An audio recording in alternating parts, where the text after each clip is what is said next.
Hey guys, welcome back to the channel. This is part 1 of our story. If you like this what if story and want to see part 2, let me know in the comments below. Before we start, don't forget to like, subscribe, and share this video with your friends. Also, check the description for more great content and my playlist. This story was posted by 𝐀𝐮𝐭𝐡𝐨𝐫 on Wattpad. Now let's start. Izuku landed in a crouch as he leaped building from building, currently trying to get away from the pro-hero Eraserhead. Because he was a vigilante and was growing more popular as the days went by, the heroes were always on his tail.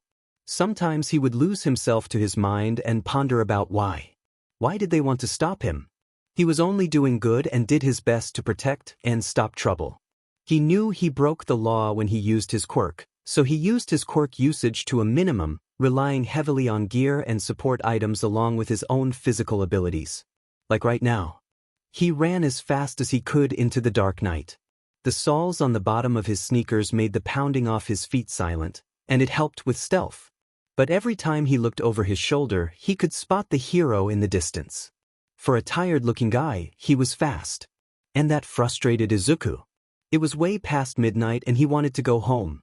That night he had already caught a number of villains and left them out cold, tied up, with a note somewhere where the police could easily find them.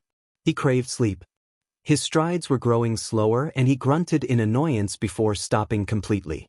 He looked around him before he jumped off the building he was on and began to run on ground. He heard Aizawa's feet hit the ground and knew he was following his lead.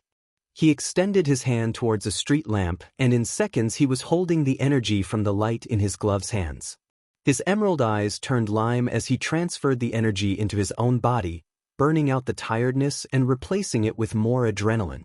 His feet quickened and he heard Aizawa curse from close behind. He stole a glance over his shoulder just so he could wink teasingly before running down an alleyway he was familiar with. It was dark and managed to stealthily pull himself up onto a fire escape that was hidden in the pitch black. His green eyes went lime once again when he looked closer into the darkness, focusing on the sound waves. He closed his eyes and could see Aizawa as he raced into the alleyway and straight past him, oblivious to the fact that his target hadn't kept running. He sighed in relief when Aizawa was a safe distance away for him to hurry home. He climbed up the fire escape until he was at the top and sat down to catch his breath. Out of all the heroes, Eraserhead seemed to be the only one who always pursued him and actually came close to catching him. He smiled at the thought. Fighting villains was fun, yeah, but the adrenaline rush from running from a hero always excited him. He pulled his hoodie down and slid his mask off and placed it to his side. Except for that the gold is green, he shook out his curls and laid flat on his back, eyes focusing straight at the star-filled sky. He didn't want to go back home. He knew his dad would be there in the morning and would take out his anger for the world on him. He took in a shaky breath and felt the familiar ache grasp onto his lungs before he began to cough up blood. He hated it. He hated the fact that he was dying. That none of his dreams of becoming the #1 hero would come true. It was impossible, especially with his old friend, Katsuki shooting for that spot and All Might holding steadily there. He had no chance. And once he was caught, that was it. Even his vigilante hero work would be done. After he was done coughing, he spat out some of the blood pooling in his mouth. He wiped his mouth with the back of his gloves before standing back up and heading home. He climbed up the fire escape and into his room's window as quietly as possible. He slid it closed behind himself and locked it. He always had to be careful.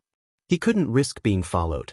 He quickly changed out of his vigilante suit, which just included a long-sleeve black shirt with green at the end, or sometimes a hoodie. He always wore a vest. It wasn't fireproof, but it was bulletproof and helped prevent him from getting stabbed anywhere on the important spots on his abdomen. He wore skinny black jeans with a couple designed rips. Under those jeans he wore knee pads, a butt pad, and leg paddings to make the impact of a building jump easier on his legs. He had a weapon belt around his waist that consisted of knives, some with sleeping poison, others clean. He also had a couple of different kinds of guns too. He had a separate belt that wrapped around both of his knees with additional small pouches of stuff he would need like backup darts, knives, different kinds of bullets and mini first aid kits in case a victim was injured. Not even to mention the knives he hid under the bottom of his jeans, inside his sneakers, safely placed in individual pouches around his ankles. It was already mentioned, but the bottom of his shoes had soles that did all three things. Made him faster, made landing easier, and provided him with stealth. And as a bonus, it made his kicks harder. His mask was shown earlier on. It's a masquerade mask with a built-in voice changer so he could disguise his real voice and make it easier to hide his true identity. The mask itself looks like plain cardboard, but really, it's made of a thin layer of someone's quirk's rare steel. It's also padded so that it's easy on the face, but it could hurt someone if they hit it. It has 3 pairs of thick strings that you have to tie around the head to keep it from falling off. His hands were always wrapped in a green martial arts wrap, and then fingerless black gloves were put over the wrap. Even when he took the gloves off, he kept them wrapped. He couldn't risk touching someone and involuntarily taking all their living energy. Of course, if he touched someone with his wrapped hand and decided he wanted to take from their combat energy, he could. The wraps just make it easier to control. He sometimes wore a coat on top of his outfit on days like this, when it was chillier than normal. After changing, he folded his stuff and placed that with his weapons into a duffel bag and went to his closet where he pulled out a loose floorboard and hid it in there. It was a pretty good hiding spot. He had to work the next morning and he was dreading it. But that didn't stop him from crawling into bed and welcoming sleep. I named this line Bob. The next morning he was rudely woken up by the morning demon itself. His alarm clock. His fingers twitched to wrap themselves around the chunk of plastic and haul it at the wall, but he knew that if he did, his father would beat the SHT out of him. With that in mind, he fought the urge and sat up, properly turning it off. After a quick stretch and a yawn, he pulled himself out of bed and towards his closet. He reached inside and pulled out his work uniform and headed to take a shower. His back was still aching and his whole body was sore from his patrol last night. Especially from when his and Eraserhead's paths first collided and the prick tried to fight him so that he could capture him. He winced in pain as he bent his back backwards and cracked it. After letting the water soothe his muscles for a few minutes, he quickly washed up and got out so he could brush his teeth and get ready. On his way to work, he took his usual route.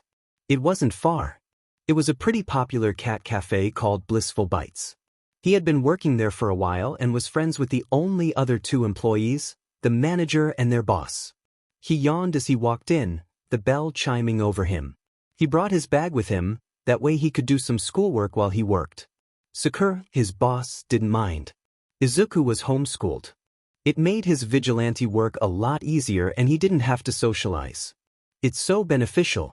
One of the other employees, Carly, was wiping down the tables, getting ready to open.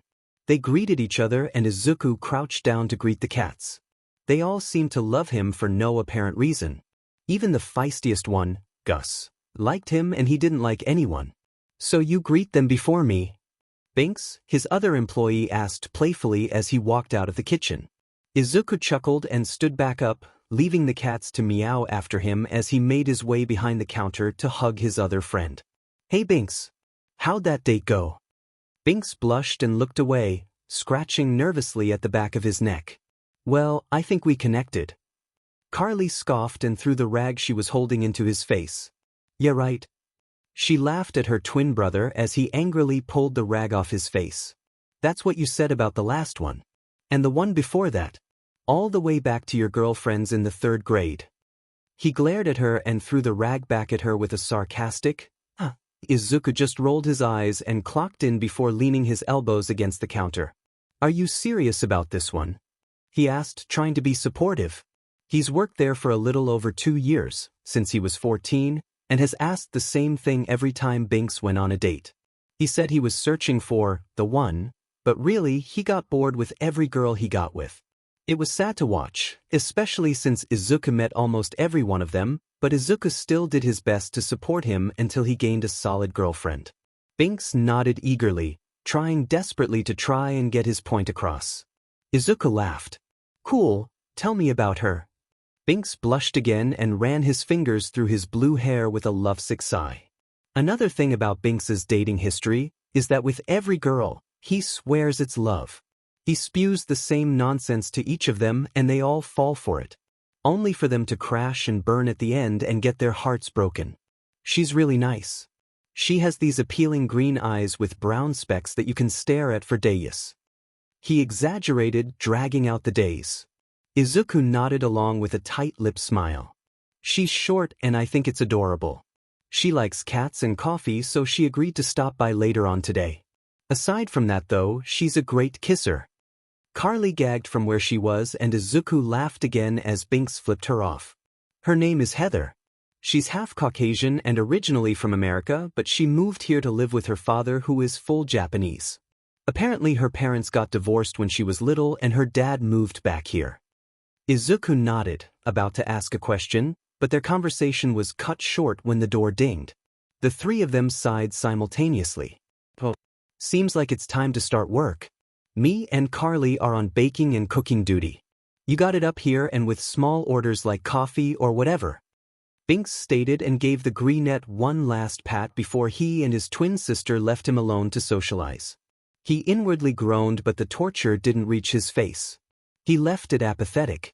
Especially when his heart rate increased when he made eye contact with the quirk erasing hero himself, 𝐀𝐮𝐭𝐡𝐨𝐫. Izuku opened his mouth to say something, but nothing came out. The words got stuck in his throat, creating a lump. Eraserhead gave him a puzzled look and Izuku shifted on his feet. Suddenly an arm was wrapped around his shoulder. He looked up, relieved to see Sakura standing there, beaming her regular flashy smile. Sakura knew about Izuku's line of work. She could practically feel his anxiety from her office, so she came out to see what it was. She knew how Eraserhead was always on his tail, so she quickly jumped in. Sorry about him, he's pretty antisocial. To exaggerate her point, she turned her head over her shoulder to yell at the twins in the kitchen. It was evil of you two to leave Izuku up front. She didn't get an answer, so she just rolled her eyes and looked back at Aizawa, who was standing there awkwardly. What can I get for you? Izuku asked in a low voice, and wiggled out of Sakura's arms. He suddenly felt self-conscious about the bruises on his body that the man standing in front of him gave him that night. He stiffened visibly as the color drained from his face. A large black coffee, he said and eyed the two suspicious workers. Izuku nodded before quickly walking to the coffee machines. He grabbed the largest cup they had and filled it with hot black coffee, but ended up spilling it twice and having to remake it 2 times before finally topping a clean, unspilled cup and handing it over. Thanks. He mumbled as he grabbed the coffee and walked to a booth and threw himself onto the seat. Izuku heard him as he mumbled, "I'm Vigilante, keeping me up all night." Izuku's heart began to quicken when the words met his ears and he quickly scrambled to the back of the kitchen to get a drink of water. You need to be more careful around heroes, Sakura whispered as she approached him from behind. He ignored her as he tried to calm his breaths. He knew she was right. If he always acted like this, they'd grow suspicious that he's hiding something sinister. If you act like you're doing something wrong in front of a hero, they're gonna mistake you for a villain. He spun around and glared at her. I'm not a villain. He walked past her and back to the front counter. After 45 minutes of taking orders and serving coffee, he took off for a break. Binks came to handle the counter and Izuku paid for a small tea and sat at one of the booths to do his schoolwork. Unfortunately, the booth that he sat in was right in front of Eraserhead. He could feel the guy's eyes on the back of his head the entire time he worked. If he didn't already know all of the material, he would be afraid that he would actually miss something. His half-hearted concentration was interrupted when the door of the cafe was thrown open violently, making a loud bang as it hit the wall behind it. The bell flew off its spot and skidded across the floor. Izuku looked up, already knowing who it was. His dad stumbled in, ignoring all the dirty looks he was receiving, and took a swig of the liquor he carried in his grimy hands. His eyes swarmed the whole cafe with a glare, making everyone in there stiffen. When his eyes landed on Izuku, they hardened with anger. He stomped over and everyone gaped at the scene, but Izuku didn't even flinch. He was way past used to his dad's drunken behavior. He wasn't even all that afraid of him anymore. He just had nowhere else to go, and he promised his mother to do all he could to help his father before she passed, for that he puts up with his CRP. For her, Izuku. He grumbled and stumbled some more, hitting the table and knocking some of his papers to the ground. Izuku stared up at him with an apathetic face. He knew it made him angry, but he had too much pride to pretend to cower in front of someone he could easily beat if he felt like it. He wouldn't even have to put much effort into it. A kick to his kneecap would have his drunk, but tumbling over and kneeing him in the face would have him completely out. But instead of feeding into his desires, he instead stopped taking notes and placed his pencil to the side and replied with a, "Yes, Dad." He grumbled at the name and put the liquor bottle down and dug into the pocket of his jeans. He slammed the piece of paper onto the table, making other people sitting nearby jump and flinch at the out-of-the-blue bang. But again, it didn't affect Izuku. He also expected what was coming next. "We don't have any groceries, so make your worthless self useful and go to the store and get some." He glared harshly, red eyes piercing through Izuku's green ones. "I'm also not wasting any money on you, so use your own." Izuku rolled his eyes with a sigh. "Technically, if I'm getting groceries for the house, you wouldn't be wasting money on me since it's for you too." Seconds later, a loud slap echoed through the cafe and Izuku's head was turned to the side. His cheek burned red. Blood dripped from his nose as he turned his head to glare back at his dad. "Really? You're gonna do this at my workplace?" He smirked. "What a gentleman. Just shut the F up. I have no time for your sassy remarks. Just get the goddamn food." He went to leave, but not before purposely stepping on his papers, ruining the neatly written notes, and poured the rest of the liquid in his bottle onto Izuku's lap. Binks, Sakura and Carly watched wide-eyed from behind the counter, and once Izuku's dad was gone they rushed out to him. He wiped his nose with the back of his hand and gave his friends a smile which only worried them farther. "I'm sorry for the disturbance." Sakura apologized to the customers who were watching with sad looks as she dropped to her knees to help pick up the notes scattered across the ground. "Are you okay, Izu?" Carly asked as she grabbed napkins and wet them with her quirk and pressed them gently to his nose. He again just smiled reassuringly. "Why, I'm fine." Binks gave him a skeptical look. "I don't think that's true. Your face is really red." Izuku pressed one of his hands to his cheek where he was hit and just shrugged. It was just a small smack. They all glared at him and Binks helped him to his feet. "I have a spare pair of jeans in my bag if you need to borrow them." "Yeah, thanks Binks. I'll get a mop and clean up the liquor on the floor," Carly announced before running to the supply closet. Izuku frowned and looked around at the chaos his father caused. He turned to Sakura and gave her an apologetic look. "I'm sorry about this. Please don't fire me." She just smiled sadly and pulled him into a hug, ignoring the strong smell wafting off of his jeans. "It's okay. I've been telling you to get out of that house." She cupped his cheek to look at it more closer. "That's gonna need to be iced. Binks, take him to get changed and get him an ice pack. I'll handle the counter. You can have the rest of the day off, Midoriya." Izuku nodded. Honestly, with the whole situation, the thing he was the most upset about is that his notes were ruined. He looked at the dirty papers over his shoulder as Binks dragged him to the employee bathrooms. After changing and spraying enough cologne to get out of the bitter smell, Izuku walked back to his booth and threw out his now cold tea. He sat back down and copied down new notes. He was halfway through rewriting his notes when he felt someone approach. He looked up, half expecting one of his friends to be checking up on him, but instead it was Aizawa. Their eyes met and Aizawa slid into the seat across from him. "Can I help you?" the greenette asked, dropping his eyes back down to his paper and continued copying down what he previously had written. "No. But I can help you." Izuku furrowed his eyebrows but didn't look up. "What's that supposed to mean?" "I know some people who can get you away from your dad." Izuku clenched his jaw and dropped his pencil, both of his hands balling into fist. "I don't need your help or your dumb friends. Can you leave me alone? I'm busy." Aizawa gave him a shocked look, as if he was expecting respect for being a hero or for him to at least consider getting away from abuse. "But you're being abused." Izuku rolled his eyes and crossed his arms over his chest, leaning back. "A lot of kids have it worse than I do. I don't need anyone looking after me. I can take care of myself. I'm not a little baby anymore." He stood and began gathering his things, desperate to get away from the hero. Izuku had gone through so much that he stopped asking for help and accepting it long ago. He didn't want to owe anyone anything, and he definitely didn't want people snooping through his business. He had a pretty bad past and he didn't want some hero digging it up and reminding him of things he's been trying to forget. Like his sickness. "I'll be on my way now." Izuku had found it suspicious how Eraserhead had been sitting in that cafe for so long, reordering coffees. He thought that maybe he had tired him out last night, but now he knew he was far off. Aizawa didn't stay for more coffee. He stayed so he could catch Izuku on a break and talk to him. Sakura was right. Izuku had made him suspicious that he was up to no good, but his viewpoint must have changed when his dad stumbled in, causing a scene. Now Eraserhead probably thought he was just a social scarred abused child.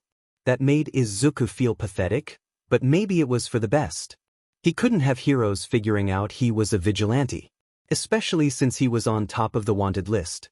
With his book bag thrown sloppily over his shoulder, he rushed out of the cafe, not even stopping to bid his goodbyes. He rushed to a nearby park and sat at a picnic table. He took his stuff back out and spent the next few hours finishing his schoolwork. Sneaking around the shadows of Mizudafu was so familiar to Izuku that it felt just like walking anywhere else. He sat on a rooftop and bit into a sandwich he packed himself.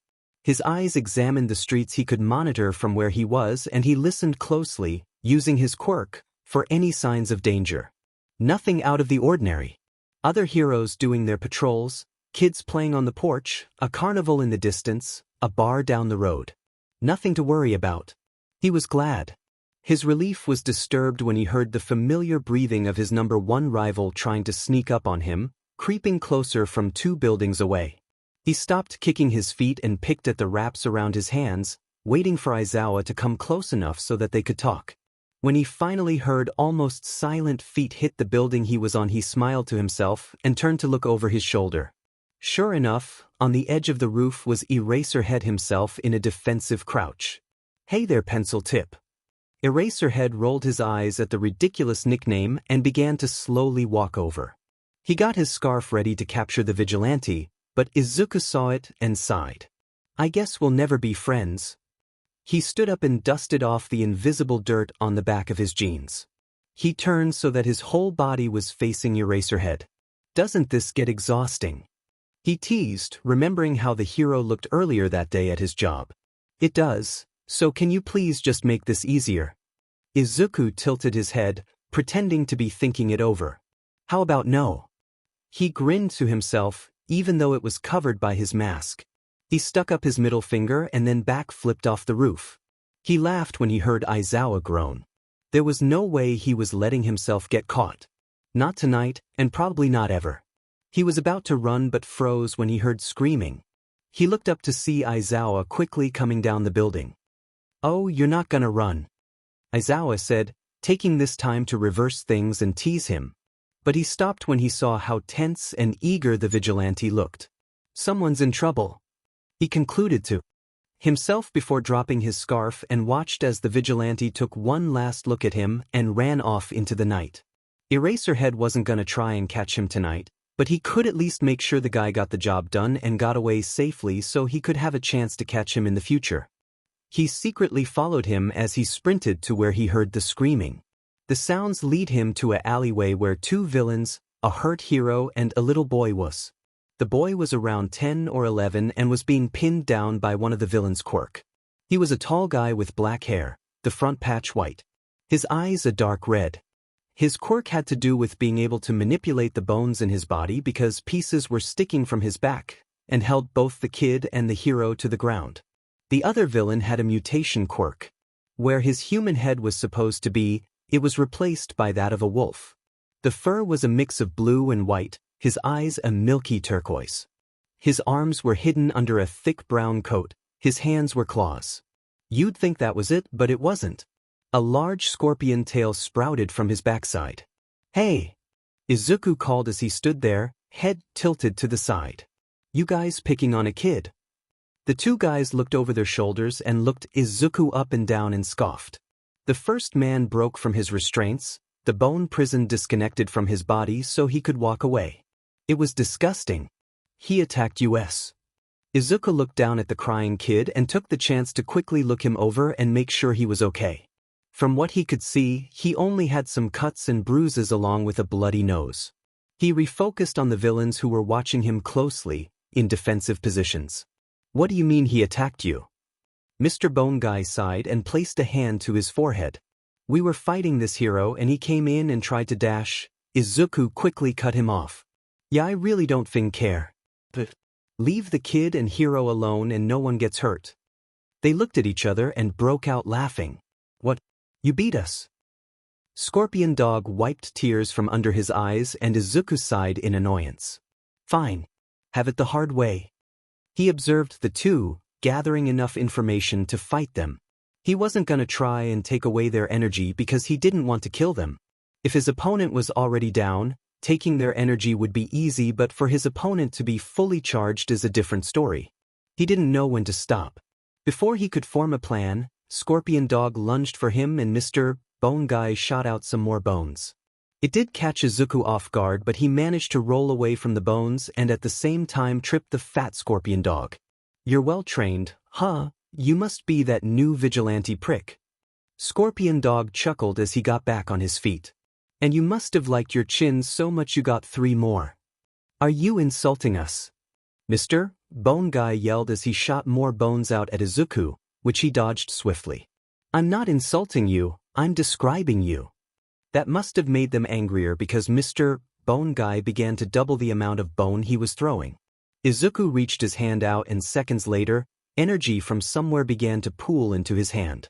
Only if he 𝐬𝐶𝐾ED energy from light did it glow, but right now it wasn't glowing, which meant this energy was from a separate source. He formed the raw form of energy into chains and got into a fighting position. I heard from whispers in the underground that you're just a kid. 15 to be exact. Scorpion Dog said, walking closer. I don't want to kill no kid, I don't want to go home with that on my conscience. If you walk away now, we'll let you go. Izuku's eyes widened under his mask. Someone knew his exact age. Does that mean that they know his identity? If that's true, he could be in danger. People will go after him. Once they know his real name, they can easily find his address. Panic began to pulse through him when he remembered a certain hero was watching him. Eraserhead didn't know he knew he was there, but he did. He heard Izuku following him as he ran to where the people were. Oh, you don't have to worry about that. You won't be going home tonight. He lunged forward and managed to kick Bone Guy in the stomach, sending him flying into a wall and turned to Scorpion Dog who was now running at him. He tried to claw at him but Izuku quickly dodged and smirked when the only time he did get clawed was on his vest. The man seemed to be getting more and more frustrated every time Izuku dodged and landed blow after blow. SD angrily kicked his leg out in a desperate attempt to land any hit. But it was too reckless and not well coordinated. Using his quirk-made chains, Izuku wrapped them around his legs and swung him in the air. He threw him to the side and he hit hard onto the metal dumpster, creating a huge dent. Trash came flying out and into the air before fluttering back down to the ground. He turned his attention to BG, who was back on his feet and even angrier than SD. All Izuku knew about his quirk was that he could extend and manipulate the bones in his body. He could create something with them and then separate from it. And it seems the bones just grow back regularly, his body not even looking all crooked like it usually would if you broke a bone or it ripped through your skin. You must think you're tough, kid. His face broke into a sinister grin. I'm gonna have fun killing you. Izuku took on the challenge and leapt forward. As expected, BG shot out 4 long sticks of bone, attempting to wrap them around the vigilante and capture him, but Izuku was too clever and trained for that. Instead, he managed to use the bones to run on so that he was directly hovering over BG. He bent down and landed a hard punch to his face, knocking them both down. Izuku rolled but managed to stop himself into a half-crouch, half-split kind of position and reached into his pouch, pulling out 2 knives which he shot at the man and watched as they pierced through the skin on his hands, keeping him attached to the ground. He pulled out his gun that was fully loaded with sleeping darts and looked around for SD, but didn't see him by the dumpster anymore. He looked around the dark alley before sighing and activating a different side of his quirk.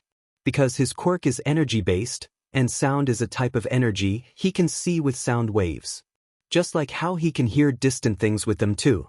It can give him a headache if he tries it with his eyes opened, because then he's seeing with human sight and sound waves. When he closes his eyes, his sight can stretch as far as he wants, But if he tries to see something too far, that can also give him a headache. A bad one. With sound waves, he can see the full alleyway, even in the dark. That's how he spotted SD trying to sneak attack him from a fire escape above him. He smirked and continued to play clueless as he kept looking around. But as soon as he heard a roar overhead, signaling that SD was leaping for him, he quickly rolled out of the way and pointed the gun at his falling body.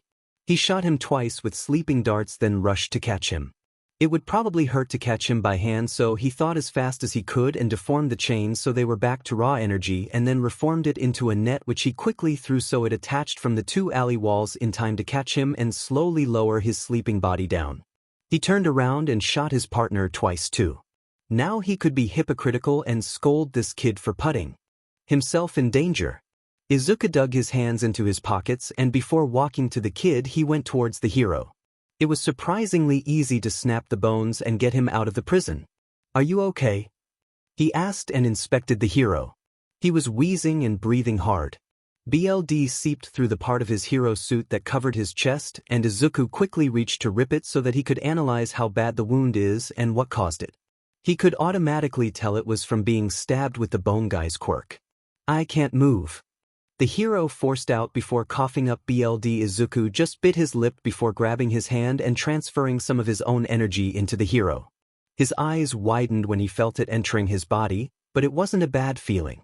Seconds later his body was fueled up and Izuku used his quirk to heal him. When he pulled away he wanted to smile, but he knew it would be a waste of time being as though he was wearing a mask. "Thank you so much. I'm sorry that I wasn't strong enough to defeat those guys and got you dragged into this," the hero said gratefully and bowed his head as best as he could from the way he was on his back.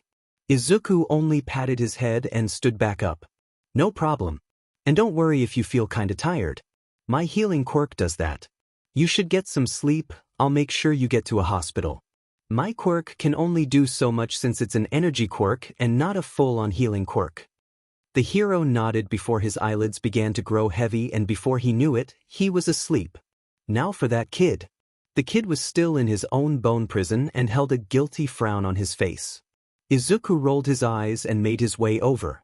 He snapped the bones on that prison too, and the kid hurried out and hugged onto Izuku's waist, making him stumble. Thank you. Even with his anger, Izuku couldn't help the smile that formed on his lips. Because he was dying, he would never get the chance to become a real hero and get thanked like this. It almost made him want to cry. But he wouldn't. Not here. He pulled out of the kid's grip and glared at him.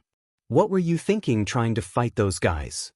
The kid's smile faded and he looked down at his feet, hair casting shadows over his face. The hero was in trouble. "I wanted to help." You could have helped by calling the heroes. Or by simply walking away and finding help instead of putting yourself in danger. Did you stop to think that you jumping in was going to cause more harm than good? You could have distracted this hero as he fought and got him killed. Then you would have had to walk away with that in your gut? If they would have even let you walk away, which I doubt. Tears began to stream down the boy's face and he clung onto Izuku's shirt. He looked up at the vigilante and cried. "I just wanted to be like you. You're always on the news because they want you caught, but I admire you." He dug his head into Izuku's abdomen and continued to ramble on. "They want you in jail, but you're only doing good. You're saving people. You bring hope. People call out to you in the night. I know because I hear them. I know you do too because the villains always get defeated and the victims get rescued and tell their stories on the news. My mom keeps trying to hide them from me, but I see them anyways. You're a hero. You're my hero. I want to be just like you." Izuku felt a blush rise to his cheeks and he froze. People actually looked up to him. He looked down at the kid snuggled into his stomach and his heart skipped a beat. The boy had purple hair and purple eyes. "You can't be like me. I'm a vigilante. What I do is illegal and wrong. One day I will get captured and will be put into jail for my actions. I have been doing this for almost 2 years already and I think my time is coming to an end. You have a future. You can go to a good school and become a hero.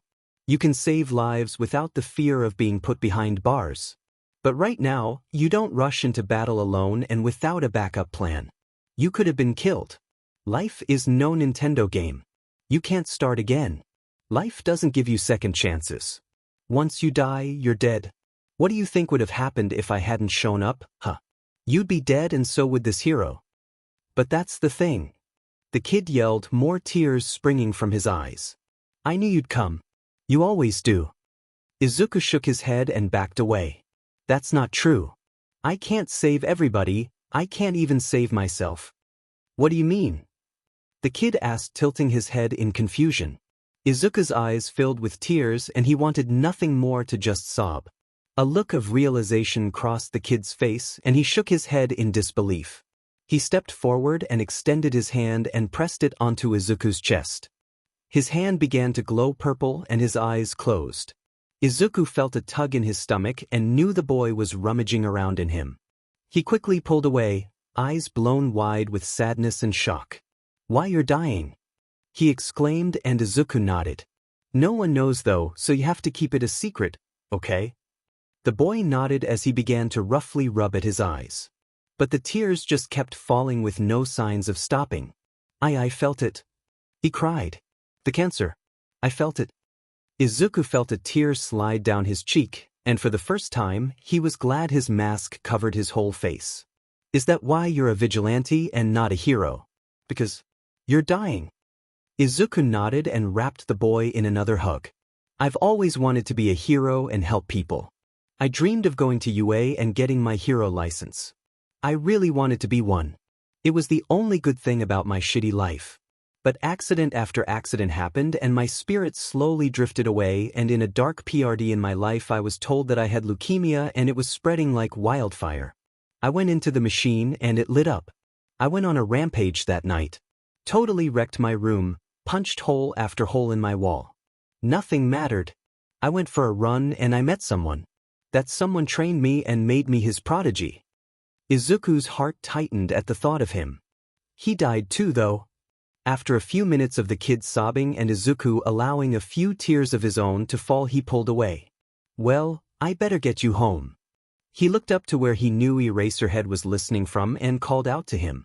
Eraserhead. Call the authorities or whatever. I'll take the boy home. Eraserhead flinched. He knew he was there the whole time. It took a second before a smile tugged at his lips and he jumped down from his spot. This vigilante really was something, wasn't he? As Izuku carried the boy on his back, they made light conversation. Turns out, the boy's name was Akihiro, meaning bright scholar, and last name 𝐀𝐮𝐭𝐡𝐨𝐫.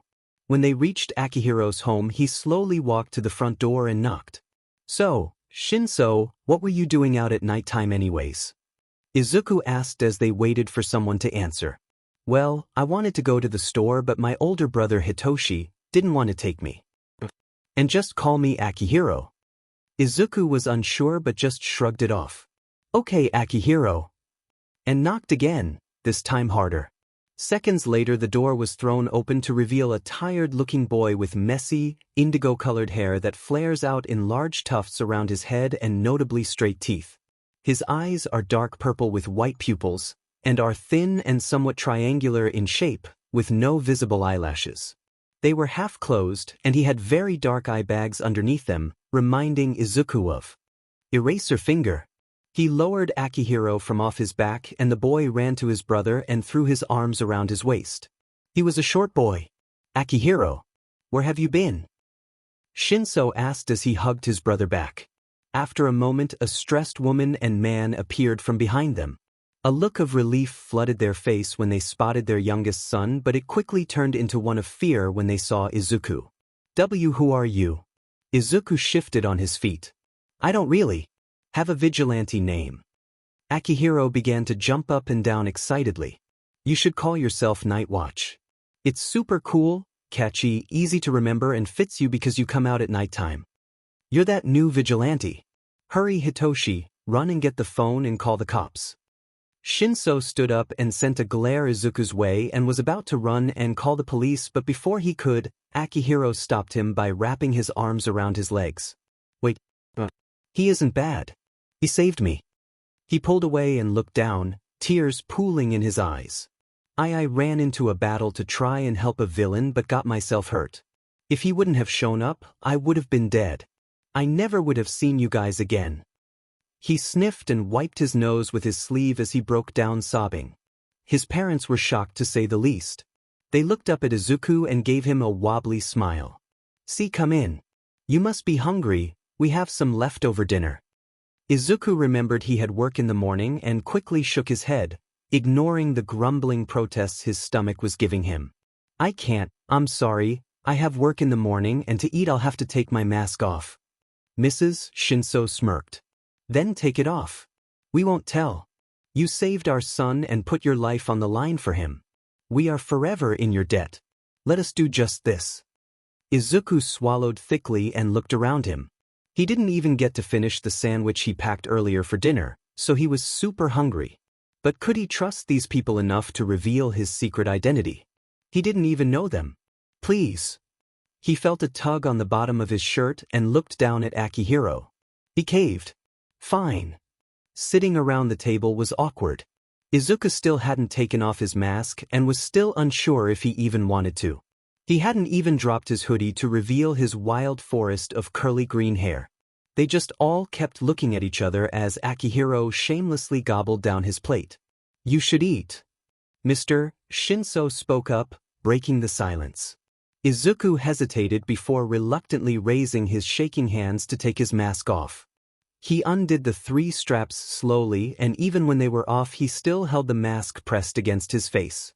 "It's okay. You can trust us," Mrs. 𝗀𝐿 reassured in her sweetest voice.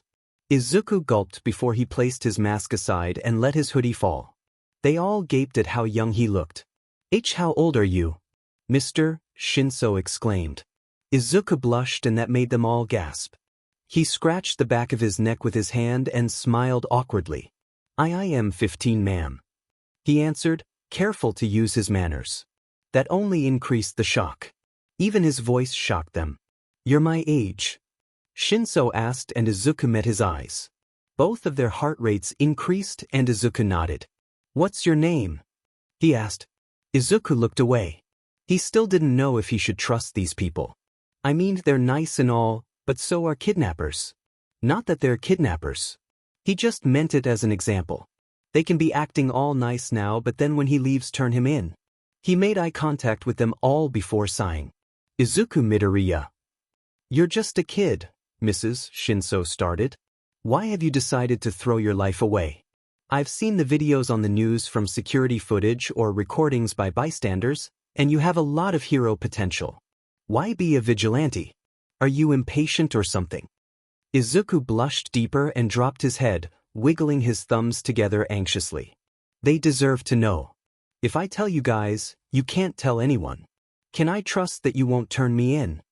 he asked before looking up and meeting their gazes. It was silent and tense, the only sounds coming from Akihiro as he slurped up his noodles. He hoped that they wouldn't. He risked a lot stepping into their home and removing his mask. He didn't know what he would do if they decided that the money for turning him in was more important than loyalty. They didn't look like that kind of family, but no one does. "Yeah." Mr. 𝗀𝐿 finally spoke up. "You can trust us. Don't worry. You saved our son. And for that, it's an honor to have you sitting here." Izuku smiled shyly before taking the words to heart, letting them sit there, and then told them his reason. "I'm dying," he said bluntly. A new kind of silence filled the room. It wasn't tense or awkward. It wasn't heavy or light. It wasn't of disbelief or anger. It was just silent. He could tell they were shocked and didn't fully understand him, but that was okay. It wasn't like he was in the market for friends anyway. He most likely wouldn't see them again. "You're dying." Mrs. 𝗀𝐿 repeated it as a question, although the answer was clear. Her mother instincts kicked in and tears began to build in the corner of her eyes with the knowledge that a kid could just say it so easily. She wiped them away quickly, though. "Yeah." Izuku smiled sadly and stared down at the plate in front of him before he began to eat. The next morning Izuku went with his normal routine. He woke up, took a shower, brushed his teeth, got ready for work, made his bed and snuck out through his window. He found it ridiculous how he could jump through the shadows all night yet he couldn't walk through his own house. His dad was downstairs, passed out somewhere on the floor, and he didn't want to have to deal with him so early in the morning. When he got to work, he clocked in and began to wipe down the booths. They get cleaned before closing time, but Sakura insisted the cafe get double cleaned in the morning. So that was what he did. He was aware that Sakura was here because her office door was cracked open and light poured out, but other than her, he was the first one to arrive. He took the liberty to clean everything by himself. He swept and mopped, cleaned all the booths and took out the trash. When he came back inside and threw out the RBB gloves, he was greeted by the only manager, Sarah. "Hey Sarah," Izuku said, and she smiled in response. Even as a manager, she didn't speak much. The two of them had first shift together, then later in the afternoon Izuku had a shift with Carly, and then he finished off the day with Binks. He usually asked for more shifts because he really needed the money. At the house, he did all of the food shopping, cooking and cleaning. He did the laundry and bought the stuff they needed. His dad stumbled through job after job, either quitting or getting fired. That left Izuku paying the bills too. But that was okay because unlike his father, Izuku balanced 4 jobs. He worked here at the cafe, at a nearby movie theater, at a vet, and at a library. For now the movie theater is closed because they're replacing the old wooden floor of the main entrance with a more shiny and new marble floor tile. He has a shift at the library tomorrow afternoon, so he's only working the morning shift at the cafe. His thoughts about his schedule were interrupted when Sakura stuck her head out of her office and called to him.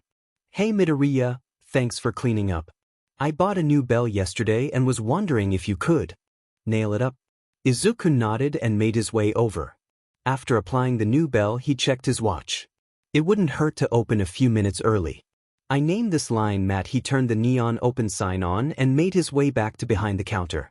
It would take a minute for people to start coming in, so he took out his textbook and his laptop. He could always do schoolwork while waiting for a customer to come in and take their order. After around 15 minutes, an old lady came in. She was a regular.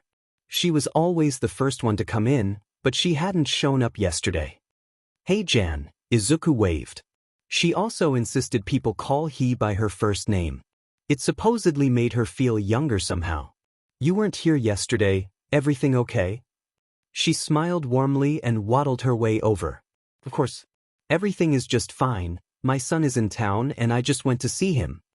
Izuku nodded before turning to get her usual matcha green tea. "Thank you Midoriya. Such a gentleman as always." She patted his shoulder and took her drink to a booth and smiled at him once more before beginning to sip her tea. "Hey, Jen, would you like a piece of cake or something? Maybe a muffin? I'll pay for it." The door chimed, but Izuku ignored it for a second. Jan's eyes widened. "You don't have to. I'm fine with just a tea." Izuku shook his head with a smile. "It's fine. I insist." She smiled her adorable smile at him. "Well, if you insist, a chocolate chip muffin does sound pretty good." Izuku flashed her a bright smile before turning around to transfer the order to Sarah. He limped slightly, an ache in his leg from last night. He knew that if someone looked, they could tell he was hurt, but he couldn't care less. "Sarah, a chocolate chip muffin please." Sarah yelled back a okay, and he dug into his pocket, pulled out the right amount of money and paid for her drink and the muffin. Then he looked up and got ready to take the next person's order. His heart stopped when he saw it was Eraserhead. He bit down HRD on his bottom lip, color draining from his face. He put up his guard and his face went back to being cold and emotionless. But Aizawa now knew it was a wall Izuku had up because he just watched how he interacted with the older lady. "What can I get for you?" he asked before coughing to clear his throat and try to ignore the knot in his stomach. "A large black coffee," he answered with a lazy monotone voice and placed the money on the counter. Izuku took it and put it into the cash register before limping to the coffee machines. This time he didn't make a fool out of himself and didn't spill anything. He handed the cup to the hero and swallowed down his sarcastic teases. Aizawa thanked him before heading to a booth and sitting down. Izuku went back to doing his schoolwork and tried to ignore it, but he could feel Eraserhead's eyes on him as the hero slowly sipped his coffee. Sarah appeared from the kitchen, rang the bell and left the muffin on a plate for Izuku to grab. He brought it to Jan, who thanked him with a kiss. More customers came in and some left, but Eraserhead stayed just like the day before. He kept ordering more and more coffee, drinking it slowly and analyzing Izuku. He took in his tired expression, swift yet stiff moments, limps, and how he winced when he did different things. Izuku was in the middle of writing his English essay when the door opened and he heard a familiar voice. His whole body froze and panic raced through him. They were there. But was it a coincidence? Were they looking for him? Akihiro, be careful. He heard Mrs. 𝐶𝐮𝐭𝐡𝐨𝐫 say as Akihiro got hit with the door and stumbled forward. Maybe it was a coincidence because they hadn't called out to him yet. Izuku. His heart rate quickened and he slowly lifted his head, looking into the mysterious purple eyes of Hitoshi Shinso. Akihiro's head shot up and widened in excitement when he saw Izuku. "Izzy!" He yelled and ran forward and behind the counter to hug Izuku. Sakura stuck her head out of her office and looked at the situation. She narrowed her eyes at Izuku, letting him know she wanted them to lower their voices and for him to not let anyone behind the counter. Izuku gave her a look of understanding and led Akihiro back to where his parents were staring at him with dazed looks. They probably didn't expect to see him there either. At his booth, Eraserhead was watching the interaction with furrowed eyebrows. He recognized the boy from the fight last night. His eyes scanned between him and Izuku, trying to find any reason as to why they knew each other.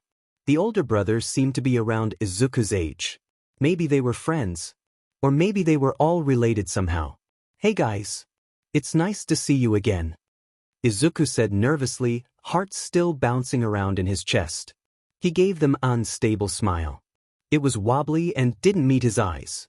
"So, this is where you work? A cat cafe?" Shinso asked, looking around with bored eyes. Izuku didn't take offense to his words. He knew he didn't mean any harm by them. He actually understands why it's hard to believe. The most wanted vigilante in all of Japan is a dorky 15-year-old boy that works at a cafe filled to the brim with cats. He scratched the back of his neck and smiled sheepishly. "One of the places, yeah." He coughed and made his way back around the counter. "Anything I can get for you? This is my first time seeing you guys here, so I can get you some menus, or if you like anything you see up there, I can get it for you," he said and gestured to the mini menus above him. "Mrs. 𝐶𝐮𝐭𝐡𝐨𝐫 hummed lowly as she looked at the menus above him.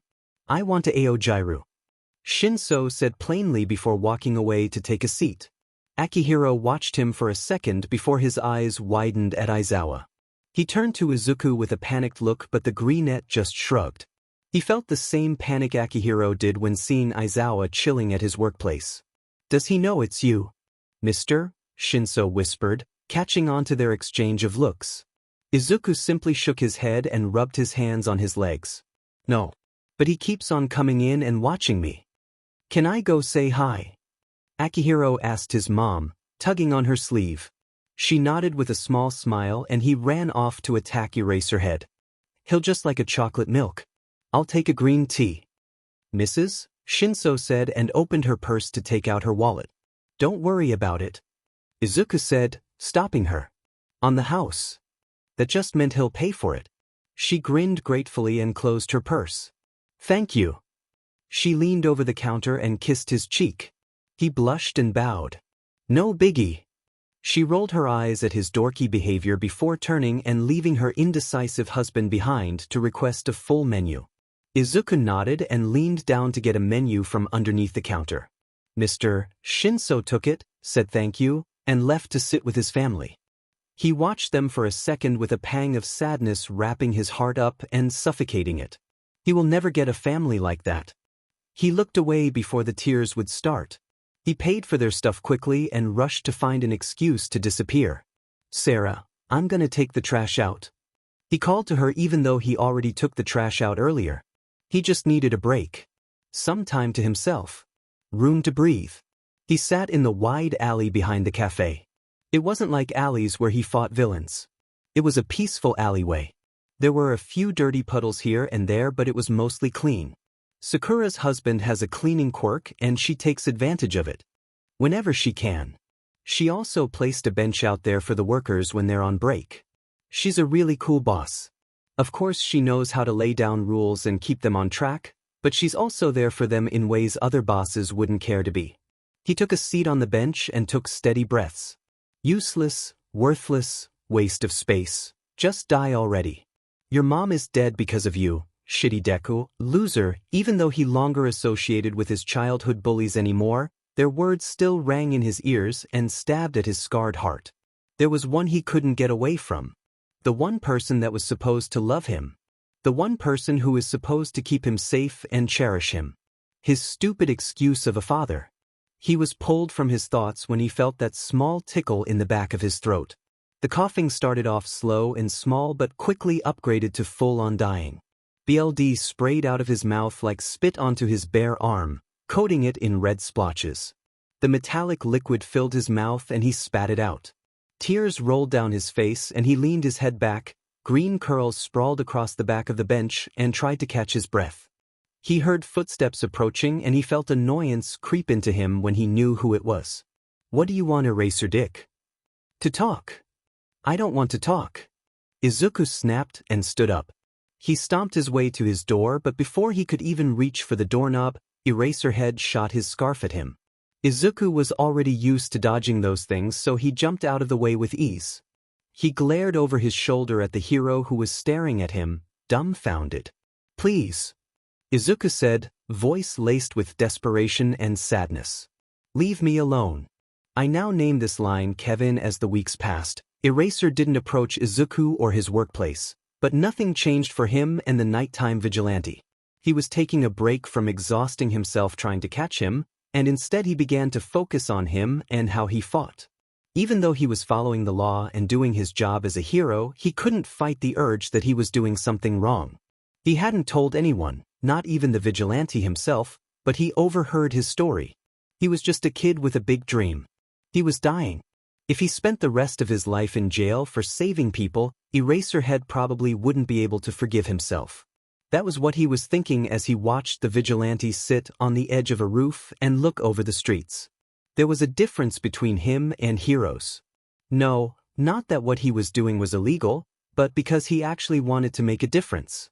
He didn't care for fame or money, he genuinely wanted to save people and bring hope. It was true what that kid he saved said before. People really did call out to him. He didn't have a name, but they called him the Savior Vigilante. Eraser was sure that the kid wasn't the only one that admired him. Talking about kids, another one he couldn't get out of his mind was that Izuku guy from the cafe. He had gotten mixed feelings when he first met him. He was acting all strange as if being around a hero made him uncomfortable. He misinterpreted it and thought he was up to no good, but after seeing his father, it kind of made more sense. It was obvious he was being abused. The signs were there. The way he forced a smile for others, but once they turned their backs, that sad and empty look came back. He was limping and wincing the last time he saw him, and that just proved his point even more. All the evidence he needed was when his dad smacked him, poured liquor on him, ruined his schoolwork and humiliated him in front of everyone at his job, to know he was being abused. But he couldn't help someone who didn't want it. One of the things that made him the most confused is how he watched the boy cough up BLD. If it's because of the abuse, then there must be something inside him damaged. He could have internal bleeding or something. Eraser wasn't big on medical-related things. Izuku sat on the edge of the roof, kicking his feet and listening to the sound waves, his ears traveling far distances to catch even the slightest scream. But so far, nothing. Ever since he appeared, the crime rate during the night fell drastically. He still didn't fully understand why they wanted to take him out. He was helping, wasn't he? He saved numerous lives ever since he began to pursue illegal heroism. It made him sad to know that one of these days his dream was going to be ruined. He was going to be caught and put in jail. He was a minor, but what he did was still wrong. He wished life was easier. He could use his skills to enter into a good hero school and become a pro-hero the right way. The traditional way. The legal way. The real way. The sound of footsteps below him caught his ears and he looked down. A girl was walking, her hoodie up and hands dug into hip pockets. A bag dangled from around her wrist, swaying back and forth as she walked. She must have just came from a store. Izuku got a little anxious. She seemed to be just around his age. Why was she walking alone? He wasn't the only person who came out at night. Creepy predators loved to show themselves once the sun went down. He watched her closely as she looked both ways, then ran across the street. She was a short girl of a slender yet feminine build. She had fair skin with a perpetual blush on her cheeks. Her eyes were large and round, their irises a warm brown, with rather thick upper eyelashes, 2 longer and more prominent ones protruding outwards on either side and fewer but more individually pronounced lower eyelashes. Shoulder length and about the same color as her eyes, her hair was bobbed and curved inwards at the ends, 2 longer clumps taking the same shape on either side of her face, and short bangs that reach roughly a quarter of the way down her forehead.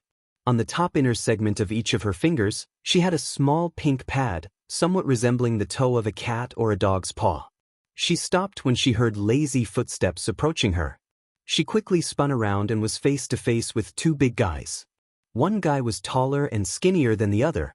That's all you have to know. The girl couldn't see it, but Izuku spotted a silver glint in their belts. He continued to watch, hoping that they'd walk by, but instead they started filthy flirting with her. She blushed awkwardly and kept trying to walk away, but they kept grabbing her wrist and pulling her back. "Please, I have to get home," she said, eyes filling with tears, and stepped back once more. She tripped over the sidewalk and fell backwards, the bag slipping from her hands. Her groceries scattered across the ground and the 2 men laughed at her. She scrambled to her feet, shaking. "Come have fun with us," Fatty said and groped her melons. That was it. Izuku jumped down from the building he was on and landed right between the girl and the 2 men. "It'd be best if you guys left," he said, and they glared at him before quickly recognizing who he was and ran away. He pouted from beneath his mask. "Darn it. I was looking for a good fight." He shrugged and crouched down to gather the girl's groceries and put them back in the bag. Thank you." She stuttered and bowed, tears streaming down her face. "No problem," he said and handed her bag over. She grabbed it and stared, wide-eyed at him with admiration. "What is the problem?" he started, placing his hands on his hips. "Is you walking to the store at night all by yourself?" 𝐻𝐼RAKA looked away and rubbed her arm sheepishly. "Yeah, I know. I'm sorry."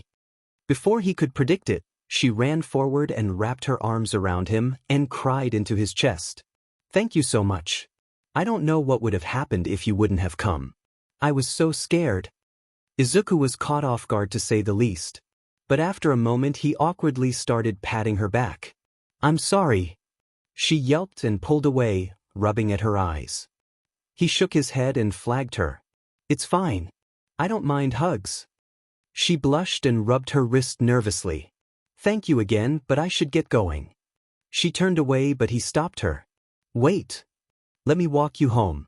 It's still late and you haven't gotten any older since the last time some grown men thought you were young and defenseless." He joked but was serious. She thought it over for a quick second before nodding in agreement that she'd be safer with him walking her. "So, what's your name?" he asked, trying to start some conversation so that they weren't walking in complete silence. "Ochako Uraraka," she answered before blushing and pushing a strand of hair behind her ear. "But you can call me Ochako. You know, because you saved me." He tensed before looking away into darkness. "What's your name?" she asked, also trying to avoid tense silence. "I mean, what should I call you? I know you're that new vigilante everyone is talking about and the heroes are trying to catch, but you don't really have a name. I can't just call you Savior Vigilante because that's a lot more weirder calling you it face to face. Not that you're weird. You're really awesome and dash." Izuku cut off her dorky rant with a chuckle. "It's fine. You can call me Nightwatch or whatever. I saved a kid like a week ago and walked him home. He suggested it and I kinda liked it." He shrugged like it was any other subject. "Lucky kid." She mumbled with a pout before covering up her jealousy with a small smile. "I agree, Nightwatch is pretty cool. It's easy to remember and it fits you. It also sounds super intimidating. If I get an interview, I'll make sure the media knows that you want to be called it, that way all the villains will know the name of the guy that's gonna beat them up," she said excitedly and pumped her fist into the air. Izuku chuckled again. "Sounds good." The rest of the walk they talked about random things. 𝐻𝐼RAKA was ready to cry when her home came into view. She groaned with a pout. "This is my house. But I don't want to leave you just yet," she said sadly and turned to Izuku with a small smile. He just shrugged. "It was nice meeting you, Ochako. Stay safe, and if you're gonna walk around at night, go with an adult. The streets aren't safe for a young teenager as appealing as you. He saluted before running away, back into the shadows, leaving behind a blushing 𝐀𝐮𝐭𝐡𝐨𝐫. What a smooth vigilante, Eraserhead said with an eye roll before heading home to his husband, adopted baby and son. Another week passed and it was officially summertime. Izuku could work as long as he wanted because he didn't have to worry about fitting online homeschool into his schedule anymore. He was currently at the vet and was helping wash the dogs when the door flew open and someone ran in. His boss, Lee, looked over at him with a pleading look and he nodded with a smile before walking out of the room with a towel. He dried his hands as he walked into the waiting room. A girl was there, crying hysterically. "I didn't see it. I swear." She sobbed as a boy rubbed comforting circles into her back, also with a pretty remorseful face. She was a girl of medium height, with healthy thighs. Due to her quirk, her skin is a light shade of pink, and she has rather square eyes, with black 𝐒𝐮𝐽𝐻 and light yellow irises, and notably long eyelashes below and around the sides. Her face was framed by short hair, fluffy and unruly, which is a pleasant pink color, slightly darker than that of her skin. She has two thin, pale yellow horns protruding from her head, hooked squarely and leaning diagonally to opposite sides. Beside her, the boy was a muscular young man of average height, with a rather impressive physique, despite his young age. He has red eyes that are pointed slightly inwards, and a small scar just above his right eye. He had black hair, just under shoulder length with some shorter bangs between his eyes. The girl held a whimpering dog in her arms, careful to not hurt the poor thing further. They must have hit it with their car. "I'm still learning to drive. I only just got my permit. I'm so sorry." She cried harder and Izuku rushed over. "It's fine. Let me see it." He grabbed it from them and looked him over. Dry blood coated its brown and black fur, which made it hard for him to see where it was coming from. "You can wait out here or come into a back room with me and wait there. It's up to you," he said quickly. "I'll stay out here." She hiccuped and wiped at her face. "Okay," Izuku said. "Can I get your guys' names? You can pay and stuff when I'm back out." The boy nodded. "Ijiro Kirishima and Mina Ishido." Izuku flashed them a bright smile. "Well, Ishido, Kirishima, there's nothing to worry about. I'm sure he'll be just fine." He said a quick goodbye and carried the poor guy to a back room. The dog was okay. He just had a cut above his paw, a few new bald spots with some bad bleeding bruises on them and out-of-place leg. He took his time to clean him up and fix him. He gave the dog some painkillers and sent it to sleep for the moment. He took his gloves off and looked through the medicine cabinet for the ointment the dog would be needing. After he got the creams out, he walked back to the waiting room where Kirishima had his arm around Ishido as she slept peacefully, head resting on his shoulder. "Ishido! Kirishima!" he called out. Kirishima looked up and quickly went to shake Ishido. Her eyes fluttered open and she looked around in sleepy confusion until her memories returned and she stood up frantically. "Is it okay?" She yelled to Izuku and ran forward. He smiled reassuringly and nodded. "Come back here and I'll explain everything." They both nodded and followed him down 2 halls and into his room. They both sighed in relief to see the dog sleeping contently, chest rising and falling. So he'll probably have trouble walking for a week or maybe a little more because his front right leg popped out of place. I put it in a cast to speed the healing. He had a cut that didn't need stitches right here. He pointed to it and they nodded eagerly. He got some pretty messed up bruises that left behind bald spots. If you don't take care of them, they can get infected. This cream should help with both the swelling and the healing as well as keeping it clean. He pointed to the bagged cream on the counter.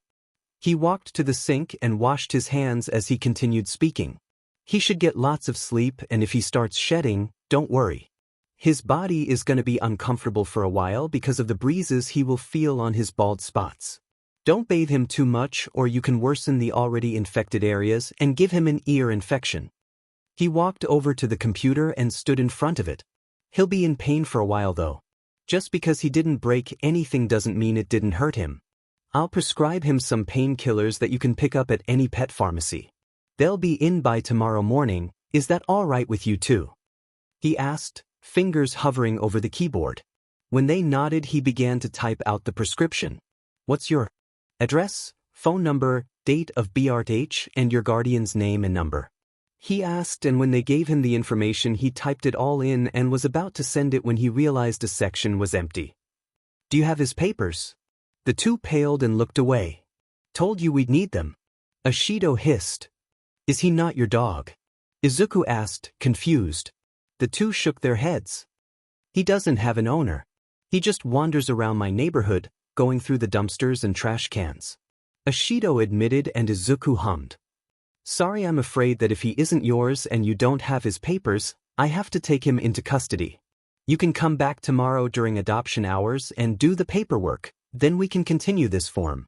If not, you should say goodbye. 𝐻𝐿𝐿 started crying again. I told you, Kirishima, we can't just take a stray dog in here and think we can just get him back. Izuku watched the interaction with a frown. I'm sorry. He apologized. He wanted to compromise. He wanted to send the dog home with them anyways and trust that they'd bring him back in the morning to do the adoption papers, but stuff like that can get him fired. He and Lee were close, but he was stricter than Sakura was. She was fine with him compromising for other people, like paying parts of the bill they missed, or paying for them completely when they just walked out without paying at all. But not Lee. He wasn't okay with stuff like that. If they come in, they have to be prepared. If the dog wasn't as hurt as he was, Izuku would have asked for papers first instead of taking the dog straight back. Don't apologize, you're just doing your job. Kirishima reassured with a small smile. It wasn't really manly of me to try and basically kidnap a dog.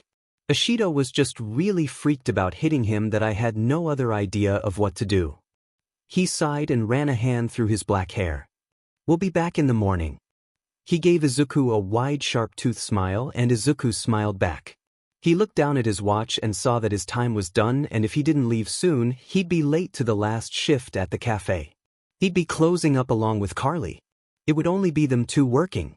Sakura had a funeral to go to, so she wasn't at the cafe all day. He looked back up at them and took notice of how tired and stressed they looked. Dimming his kind heart. Would you guys like some free coffees? You work here too? Kirishima asked as he took a look around the cat cafe with a smile. Izuku nodded and clocked in before taking his shirt off. He had a fitted black undershirt on, so he didn't feel any shame. He stuffed his vet uniform into a plastic bag so he wouldn't get any animal hair in his book bag or on his other uniforms, and took out his cafe shirt. Whoa bro, do you work out? Kirishima asked, mind blown at how Izuku was even more packing than he was. Izuku pulled his shirt on and shrugged with a small blush. Something like that? He was in the middle of putting his apron on when the door flew open and an angry Carly stomped in, Binks following behind. She didn't stop to greet Izuku, she just clocked in and hurried to the back. What's up with her? He asked Binks as he made those promised free coffees for his new acquaintances. Binks just rolled his eyes and sat on a stool in front of the counter. Her date totally stood her up earlier. Izuku made a "oh" face as he slid the coffees to Kirishima and 𝐻𝐿𝐿. Whoever stood up Carly doesn't know what she's capable of. Binks said and stared into space, probably picturing all the ways Carly could kill someone before shivering. Izuku just laughed and leaned his elbows on the counter. The door jingled and he smiled, ready to greet the customer. What can I get for you today? He asked politely, only for his face to fall as he realized who it was, in it. Binks mumbled and buried his head in his arms. Here we go again. Izuku internally groaned as he quickly took off his apron and ran to his dad, who was standing by the door, drunk as always. He gently pushed him so that they were outside and closed the door behind him. Hey, what do you need? He asked as softly as he could, careful to not upset him. He hated the embarrassment he got every time his dad shows up at any of his jobs. It gets exhausting, really. Don't make your presence known tonight. I have someone over. You know what, just don't come home. He spat at him and turned back around and walked away. Izuku grimaced at the spit on his shoe. W. He mumbled before walking back into the cafe. He forced a smile for his friend, who was giving him a knowing look from his stool, and walked behind the counter. He grabbed a napkin and bent down and wiped away the spit on his shoe. He couldn't go home. What was he going to do? He could do vigilante work all night since he didn't have anything to do until his doctor's appointment at 12 tomorrow. That's all he could do. He didn't want to burden his friends by asking to stay at their places, especially since he's already always out until really late anyways. He couldn't go to their house at 4 in the morning and accidentally wake them up. He'd feel bad. "Oh, do you guys have pancakes?" 𝐻𝐿𝐼 asked excitedly, clapping her hands together. Izuku smiled with a nod. "I can give you a breakfast menu and you can choose whichever you like best." She nodded and Izuku brought her the menu. He turned to Kirishima, who was watching his best friend with a smile. "Is there anything else you want?" Kirishima looked away from 𝐻𝐿𝐼 to Izuku and furrowed his eyebrows. "Oh no, thank you. A coffee is fine." "Are you sure?" "It's on me." Before Kirishima could object, Carly's voice came from the kitchen. "Izu, I know you're kind and all, but you gotta stop wasting your money on strangers and buy something for yourself." Izuku glared down at the table and pouted. "Mind your business." He yelled back before his anger vanished from his face and he went back to smiling at Kirishima. Forcing smiles and hiding his feelings came easy to him now. Maybe bottling things up wasn't healthy, but he didn't want to go announcing his depression to anyone. No one had to know. That's how it is. He was alone in the world. He gave help but never accepted it from other people. He gave advice and comforted others but never burdened anyone with his problems, not even when he felt like breaking down and rambling about his shitty life. He was dying. The cancer was slowly killing him. He didn't want to leave holes in the people he left behind. It wasn't many people that he let care for him, but it was enough to make him hate himself for dying. Who is gonna listen to the twins rage when they're mad at each other? Who is gonna help Lee bathe the dogs? Who is gonna give money to the homeless beggars by the bus stops? Who is going to go grocery shopping for his dad? Who is going to pay his bills? Who is going to make sure he took his anger out on theirself and not some stranger? Who is going to work the desk at the library? He and Milo were the only ones who even worked there. Who was going to make sure the fantasy and sci-fi books didn't get mixed? Who was going to direct people to where the kind of books they liked were? Who was going to add the right amount of butter on their popcorn at the movies? Who was going to suggest the best things showing at the theater? Who was going to take the time to color with the little kids who came to the library? Who was going to help the kids and teens who came in that didn't know how to work the computers? Who was going to ride to the hospital with Milo and read to sick kids and elderly people? Who was it? If he was gone, it wouldn't be surprising if they all forgot about him. They could all replace him. He didn't actually mean anything. He was just a good worker and listener. He was just good at coming up with wise words that made people feel better. He didn't mean anything. He was just a speck of pollen floating around in a field of 100 appealing flowers. No one looked at him. No one paid attention. If they did, they'd see the pain behind his smile. The suffering and self-torture he hid behind the shields of his eyes. No one really cared. Like he said, he was alone.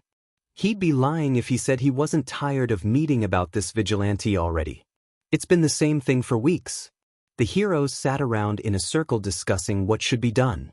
I say we just stop messing around and playing with the guy and ambush him.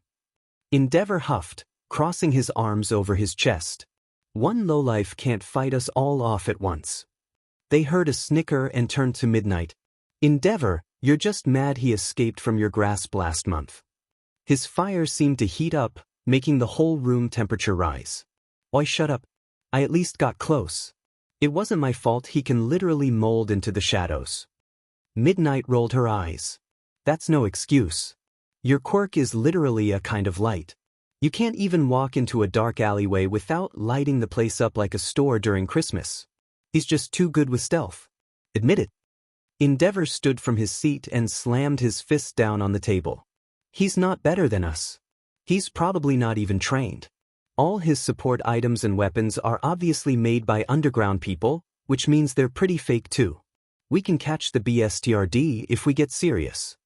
Eraserhead, who had been silent this whole time, decided to speak up.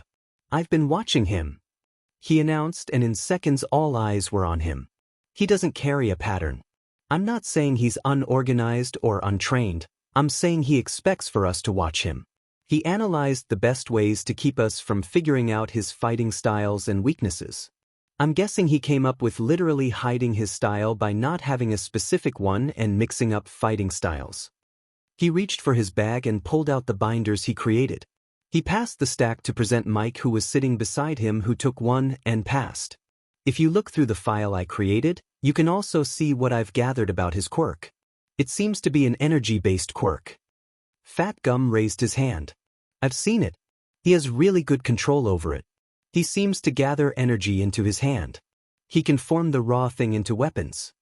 Everyone nodded. 𝐿𝐴 grunted. Yeah, and if I'm correct, Eraserhead continued, he can also hear sound waves. He can hear me when I approach, and I'm sure he can tell us apart by the identification of our energy. He can hear danger from miles away. I've followed him for a while now, and I've found him with his eyes closed, and I think he can see into the sound waves too. 𝐿𝐴 spoke up, not even caring to raise his hand or be excused for cutting off Izuku's presentation. How can he hear and see sound waves if his quirk is energy-based? You really are dumb, aren't you? Midnight teased and uncrossed her legs before recrossing them the other way. 𝐿𝐴 glared at her, and if looks could kill, Midnight wouldn't have had time to even know what was happening. Izuku, who had experience with slower classes, had a little more patience and began to explain it to the fiery hero. Energy comes in different forms, Todoroki. Sound is one of them. Sound energy comes in the form of sound waves. If his quirk really is fully energy-based, he can see with the sound waves and hear with them. He turned back to the group as it dawned on the big hero and yelled. If this is true, and I'm pretty positive it is, then his senses stretch far distances. Nizu was the next one to raise his hand.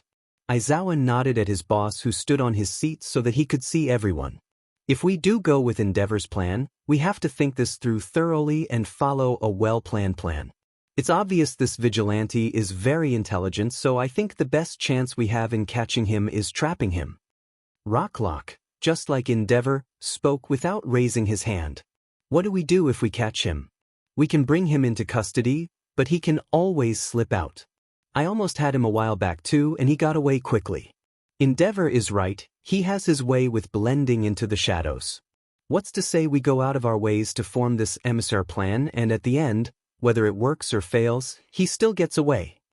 Nizu just simply smiled, not at all offended by his mistrust.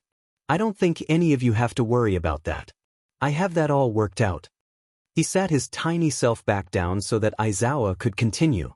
Continuing, I've kept this to myself for a while, but I think it's time you all know. He looked over the now intrigued group of heroes. When this vigilante saved Akihiro from those 2 League of Villain members, the kid discovered that he was dying. Not being able to lie about it, Night Watch told him the truth. His sad eyes swept over the table. He's just a teenager with cancer and no future. He doesn't think he has long enough to finish hero school and actually become a pro. The room grew silent. A new pity sat in their stomachs. What do we do? Bubble Girl asked, cupping her hand over her mouth, her sensitive self already close to crying. Night Eye placed a hand on her shoulder, but it did little to comfort her. Nizu stroked his chin. We go after him soon, but before we form a plan, Izuku has another kid he wants to talk about. Eraserhead nodded and pulled out another stack of papers. At a cat cafe in town, called Blissful Bites, I met a young green-haired boy by the name of Izuku Midoriya. Everyone flipped to the first page, which had a picture of Izuku and his information. Basically his address, phone number, parents' name, every school he has been to, age, birthday, and so on. When I first walked in, he acted strangely. Being around me made him anxious. I originally thought that maybe he was nervous around me for a bad reason, but that same day, I stayed around to watch and observe him for any suspicious behavior. He didn't show any signs of being a villain. He did schoolwork and took some orders. Until a man came in. His father. I flipped to the next page with his dad's information. The man stumbled in, under the influence and with a bottle of liquor in hand. In his short time at the cafe, he proceeded to interrupt his son's break when he was doing schoolwork, drop and mess up his notes, smack him hard and pour the rest of his drink on him. So you think he's being abused? Night Eye interrupted but didn't show any signs of caring. Izuku just nodded. I'm tired, so just finish flipping through the book while I get some sleep. He mumbled and sat back down, resting his head on his husband's shoulder, letting his eyes fall. Sorry you guys, it took him 2 days to complete these. Present Mix mumbled and ran his fingers through the love of his life's hair. Back to current time with Izuku plus I named this line while Izuku climbed through his window as quietly as he possibly could. Pleasured 𝐶𝐮𝐬𝐻 echoed through his entire apartment and the smell of 𝐒𝐮 made his nostrils twitch. He grimaced as he tiptoed as quietly as he could to his closet and took out the piece in the floor. You'd be surprised at how many times his dad did this. Kicked him out for a night full of CC with some random girl he'd never see again. It made him sad on the girl's part. He didn't know if they like being one-night stands, but he doesn't think they have a choice either. It's a CC and then bye. Since his mom died, his dad never moved on. Izuku's sure that he's tried, but his girlfriends never lasted longer than a month. Although during those months, he actually took care of himself and the house and left Izuku alone for the most part. He sighed and climbed back out his window with his duffel bag and ran into a nearby alley. Looking both ways and listening for any prying eyes, he ran into the alley and changed into his suit. He would go see his friend, 𝐻𝐻𝐼𝐻, for an upgrade of weapons. He would actually go there first, before patrol. He climbed to the roof of a building and started his run to the messed up parts of Mizutofu where 𝐻𝐻𝐼𝐻 worked and did most of his illegal exchanges. He flipped onto the building and climbed down the side to the window and slid it open. 𝐻𝐻𝐼𝐻 always left it open for him. He pulled himself inside and landed in a silent crouch. 𝐻𝐻𝐼𝐻 was in the middle of a deal, so he crawled behind his desk and hid there, sitting against the wall with one knee up and the other leg straight across the floor and his elbow resting on his knee. He waited patiently until footsteps came to approach him and he stood back up, laughing as he scared 𝐻𝐻𝐼𝐻. "Midoriya!" he exclaimed, placing a hand on his racing heart, but also grinned.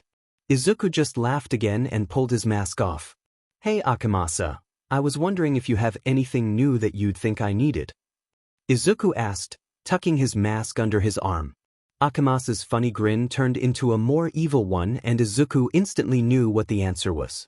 He didn't even flinch when a hand was wrapped around his wrist and he was pulled out of 𝐻𝐻𝐼𝐻's office and into the hallways that twisted around in the building.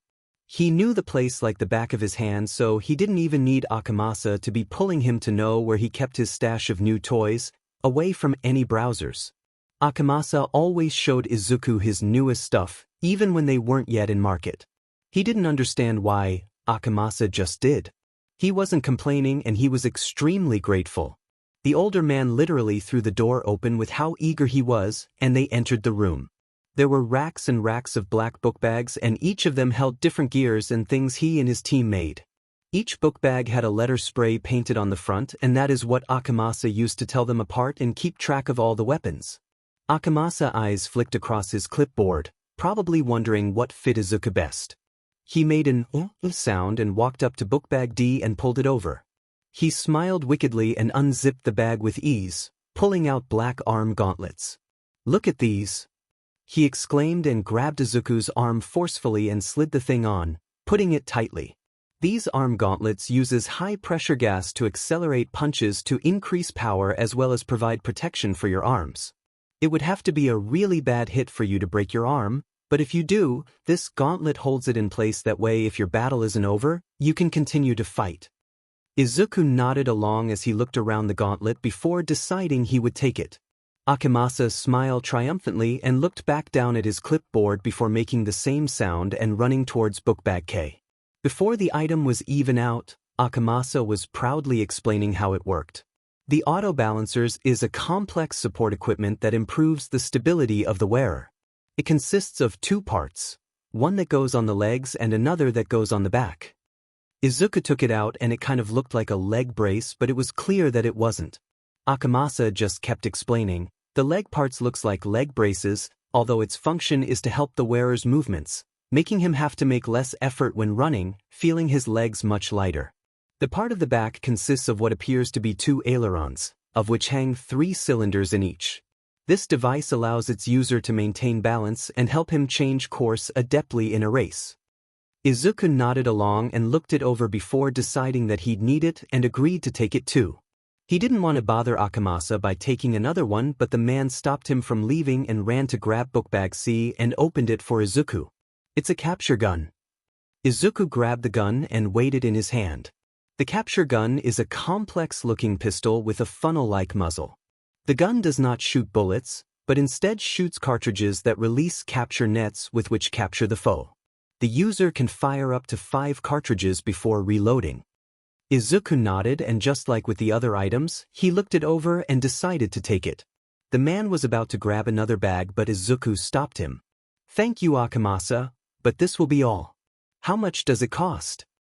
𝐻𝐻𝐿 wasn't that expensive with his regular customers, but if you were just stopping by once and was planning on selling his creation, he'd make sure it all cost thousands and his signature was somewhere on the item. 𝐻𝐻𝐿 just shrugged.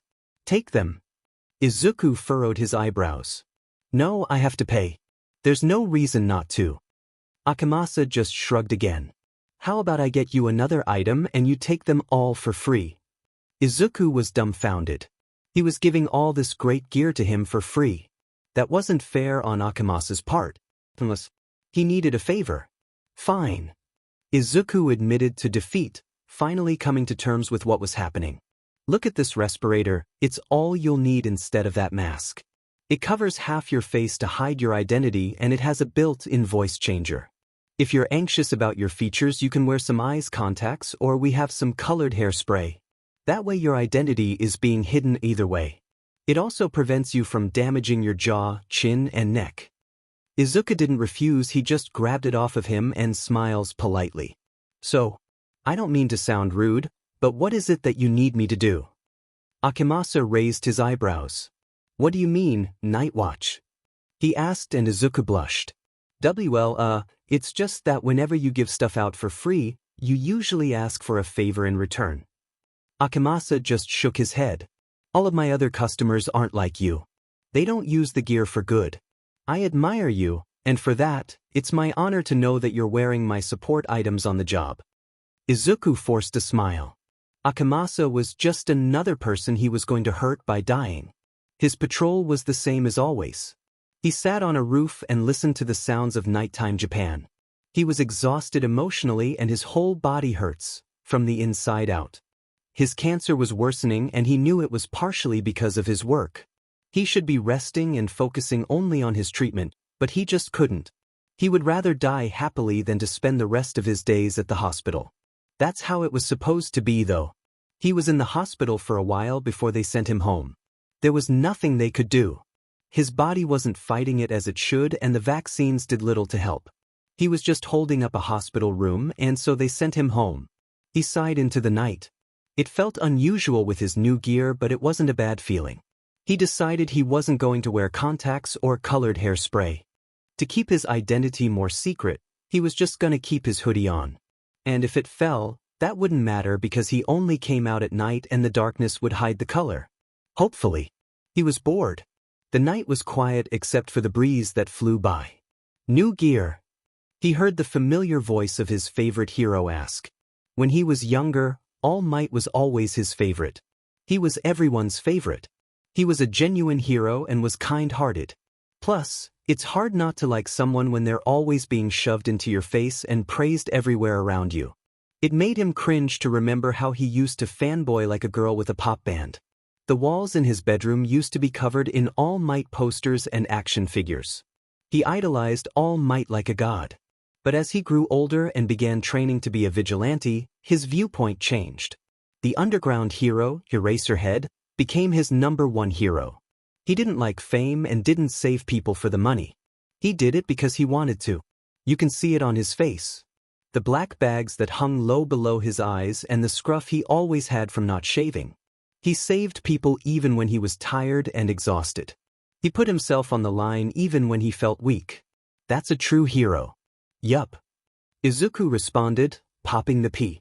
To his surprise, Eraser sat beside him and together they looked around the streets. "You're pretty short for a vigilante," 𝐻𝐻𝐿 said. Izuku rolled his eyes. "I'm not short, Eraser prick, I'm fun size." Eraserhead chuckled, at both his lame joke and his dumb nickname. "Can I ask you a question, Night Watch?" Izuku looked over at him and 𝐻𝐻𝐿 took the chance to look into his green eyes. They held so much emotion, yet were so cold. The dark black bags under his eyes rivaled his own. He looked at "Whatever, you're going to ask even if I don't want you to." Eraserhead felt a smile tug on his lips, but he suppressed it and kept his face apathetic. Okay, I wanted to know how you felt about me. Izuku furrowed his eyebrows and turned to Aizawa with a flabbergasted expression. What do you mean? Eraserhead blushed in embarrassment, but the dark of night hid it. I mean, why do you hate me? Izuku sighed dramatically and fell backwards so that he was lying flat on his back. How could his favorite hero believe he hated him? That's just not right. I don't hate you, he said quickly, surprising the hero. You don't hate me? He asked and went to lay beside the greenette. I don't hate you, he repeated and chuckled at the end. If we're speaking honestly, I have to admit that you're my favorite hero. Izuku was about to laugh at the stunned hero, but he tensed when he heard the sound of a pained scream and he jumped to his feet. Eraserhead was impressed at how childish and playful the Vigilante could be one moment, and then 𝐬𝗬𝗟 to serious the next. Oh, how he wished his students were like this. Izuku's hoodie and shirt went up a bit, revealing the vest he always wore, but also something else. A tattoo he got when he first started training with him. He got it as a symbol of loyalty on his hip. Izuku, oblivious to the fact that Eraserhead saw it, just pulled his shirt and hoodie back down and leapt off the building. The Eraser hero sat there for a while, burning the image into his head. With his new discovery, the heroes were one step closer to saving the broken Vigilante. Later, after patrol at 5 in the morning plus I named this line, Marcus Aizawa was in the middle of researching Izuku when arms wrapped around him from behind when he was about to click into his medical records. Zawa, he's not gonna like you anymore with you snooping through his personal information. Aizawa's husband, Hisashi Yamada, present, Mike said, and sat on the sofa beside the insomniac and closed his laptop. Aizawa just groaned and buried his head into his hands. The heroes aren't as with me on this as much as I need them to be. He turned to look his husband in the eye. If any of you were there with me to actually witness what happened, you would all see why this is so important to me. That man shamelessly smacked and humiliated his son in front of everyone there. The worst part about it wasn't even the father himself, but how the boy was so used to it he didn't even flinch. It's not fair that any kid has to go through something like that. Hisashi sighed and pulled Aizawa into a hug. He rubbed comforting shapes onto his back and kissed his forehead. You'll help him. You just have to have patience. You can't rush this process. Aizawa nodded, enjoying the warmth his husband gave off. Let's go to bed, okay? Hisashi whispered and Aizawa pulled away. They were about to go to their room when crying came from the baby monitor. I got it. Hisashi mumbled and the two stood. You get some sleep. We'll talk more later, but it's really late. Aizawa, who had picked up some humor from his little Vigilante, responded with, technically it's early. Hisashi laughed and kissed 𝐀𝐮𝐴 before heading to check on their baby. Aizawa didn't get up even as Hisashi left. Instead he stayed staring blankly at his now closed computer. His work had become dedicated to two kids and it was tiring. One was a broken, dying, fearless Vigilante that leapt off buildings and saved people before sinking back into the shadows. The other was an equally broken, dorky, cold teenager that worked his butt off only to go home and have to deal with an abusive father. Life really wasn't fair, was it? Izuku hated hospitals. They reminded him he was dying. It was one of the only things he feared. The familiar and strong smell of disinfectants haunted his worst nightmares. The cold tiled floors, the white walls and blue design on the ceiling. In the room he was currently waiting in, the design was a blue whale and some fish. Most children's hospitals had similar things on their ceilings too, just to give some comfort for the small kids that, like him, were scared of hospitals. But it did little to nothing to calm the nauseous feeling in his stomach. His hands curled into the scratchy paper on the hospital bed. His doctor, Daichi Ito, was supposed to be there but he was late. Or Izuku was early. He didn't know when the appointment was supposed to start, he just knew that he was supposed to be in this room and he tapped his fingers on his knees nervously, listening to the ticking clock and tried his best to keep his breathing steady. Today was going to be a long day. He had an MRI scan and chemotherapy. An hour of MRI first and then 4 hours of chemo.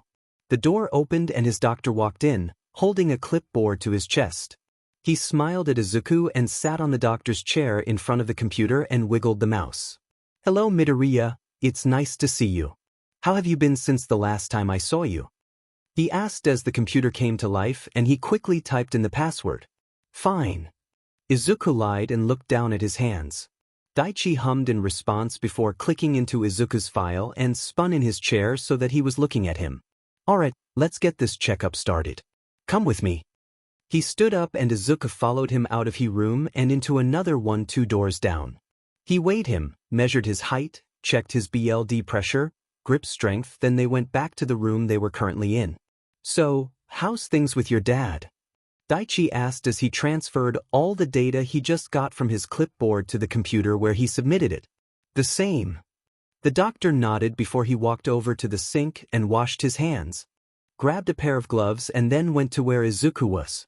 I've seen the news, you've still been doing vigilante work even though your cancer is getting worse. Of course Daichi had to know about his work. During checkups, he saw Izuku's battle scars. He couldn't blame them on his dad because it would be reported and he'd be taken from his home and that would mean Izuku would break the promise he made his mother. He also couldn't blame it on bullies because the scars and bruises would be looked at as illegal assault and he'd have to tell them who it was. There was no way he could get away with lying. Thank God that Izuku had actually saved Daichi's wife once and so Daichi was willing to keep his secret. I'm not gonna stop until I'm caught or dead. Whichever comes first. Izuku mumbled and opened his mouth so the doctor could stick the light into it. Time skipped to his MRI scan. BC, I don't have time to explain a checkup plus I named this line 𝐀𝐮𝐭𝐡𝐨𝐫. Are you sure that's it? The MRI doctor asked as Izuku handed her his watch and ear piercings. It's basically a huge magnet so if you have any other metal on you, the machine will literally rip it out of you. She warned and Izuku nodded. That's it. She smiled before leaving Daichi to prepare Izuku for the next hour. Here, you have to wear this. Ito stated and handed Izuku the hospital-approved gown. Izuku took it from him and began to ask. The doctor turned the other to give the teen some privacy. Standing in front of the huge machine gave Izuku a huge sense of depression. Cancer was real. Dying was real. Hospitals were real. MRI scans were real. So was pain and chemotherapy. The worst part about it all being real was that it was all forced into Izuku's life. He never meant for it to turn out this way. He just wanted to save her. He handed his clothes to Daichi who then helped him lay down. It's gonna be a while so I'm gonna help you kill this hour the best I can, okay? The doctor tried his best to smile warmly but it was a fail. He hated this part of the job. Being quirkless meant he couldn't be a hero. And he didn't want to hold a gun so he didn't become a cop either. The best way to help people in his circumstances was to be a doctor. But being a doctor came with a lot more than just prescribing medicines and checking for fevers. Every doctor had to watch people die every day and then go on like it never happened. They had to deliver bad news to families and friends who lost someone they loved. They had to tell people they were dying and then do their best to make the last days of their life comfortable. Being a doctor was hard. I'll get you some headphones so you can listen to music. How does that sound? And we'll cover your eyes with a cloth, that way you won't feel as claustrophobic. Izuku, desperate to brighten the mood, smiled sadly and said, How's a cloth gonna protect me from Santa Claus? Aizawa and Hisashi entered the small cafe and was greeted by 2 cats rubbing on their legs. This is where it all happened. The blonde whispered to his husband who nodded and looked around, trying to spot the greenette but he wasn't there. Hello, what can I get for you? A girl asked them as they approached the counter. Hisashi's eyes dropped to her name tag, Carly, and then smiled at her. We're actually looking for someone. She looked between the two for a few seconds, putting the pieces together slowly, and sighed. Izuku won't be coming in today. Why not? Eraserhead asked quickly. Carly looked at him and smiled down at her hands sadly. He's in the hospital. But he's working at a vet later on tonight. I can give you the address if you'd like. The 2 heroes looked at each other before the Ravenet shrugged and dug his hands into his pockets. Fine, whatever. Mike smacked him on the shoulder, reminding him to be polite and remember his manners. With a groan Aizawa added, Thank you. Carly smiled politely. No problem. She gave them the address and they were about to leave when Aizawa stopped him. What is it show? Mike asked and Aizawa pointed to a door beside the kitchen. We should speak to his boss, Do you have a tape recorder?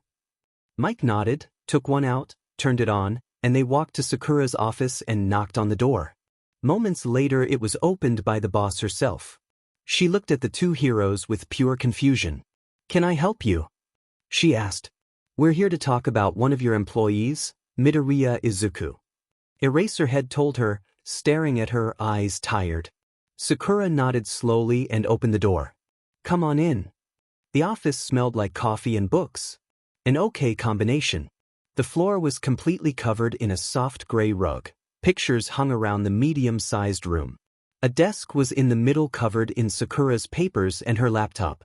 A mug of coffee stood perched on the edge. Behind her desk, pushed against the wall, was a large bookcase. Each row filled with books. A 𝐴𝐻𝐼𝐴 cat sat in the corner in a cat bed, surrounded by toys. Sakura made her way to behind her desk and motioned for them to sit on the couch in front of it. "What do you want to know?" she asked as she sat down in her chair, crossing her legs and leaned forward to close her computer. She had been reading articles about Night Watch and didn't want to be seen by the heroes reading them and raise any suspicions.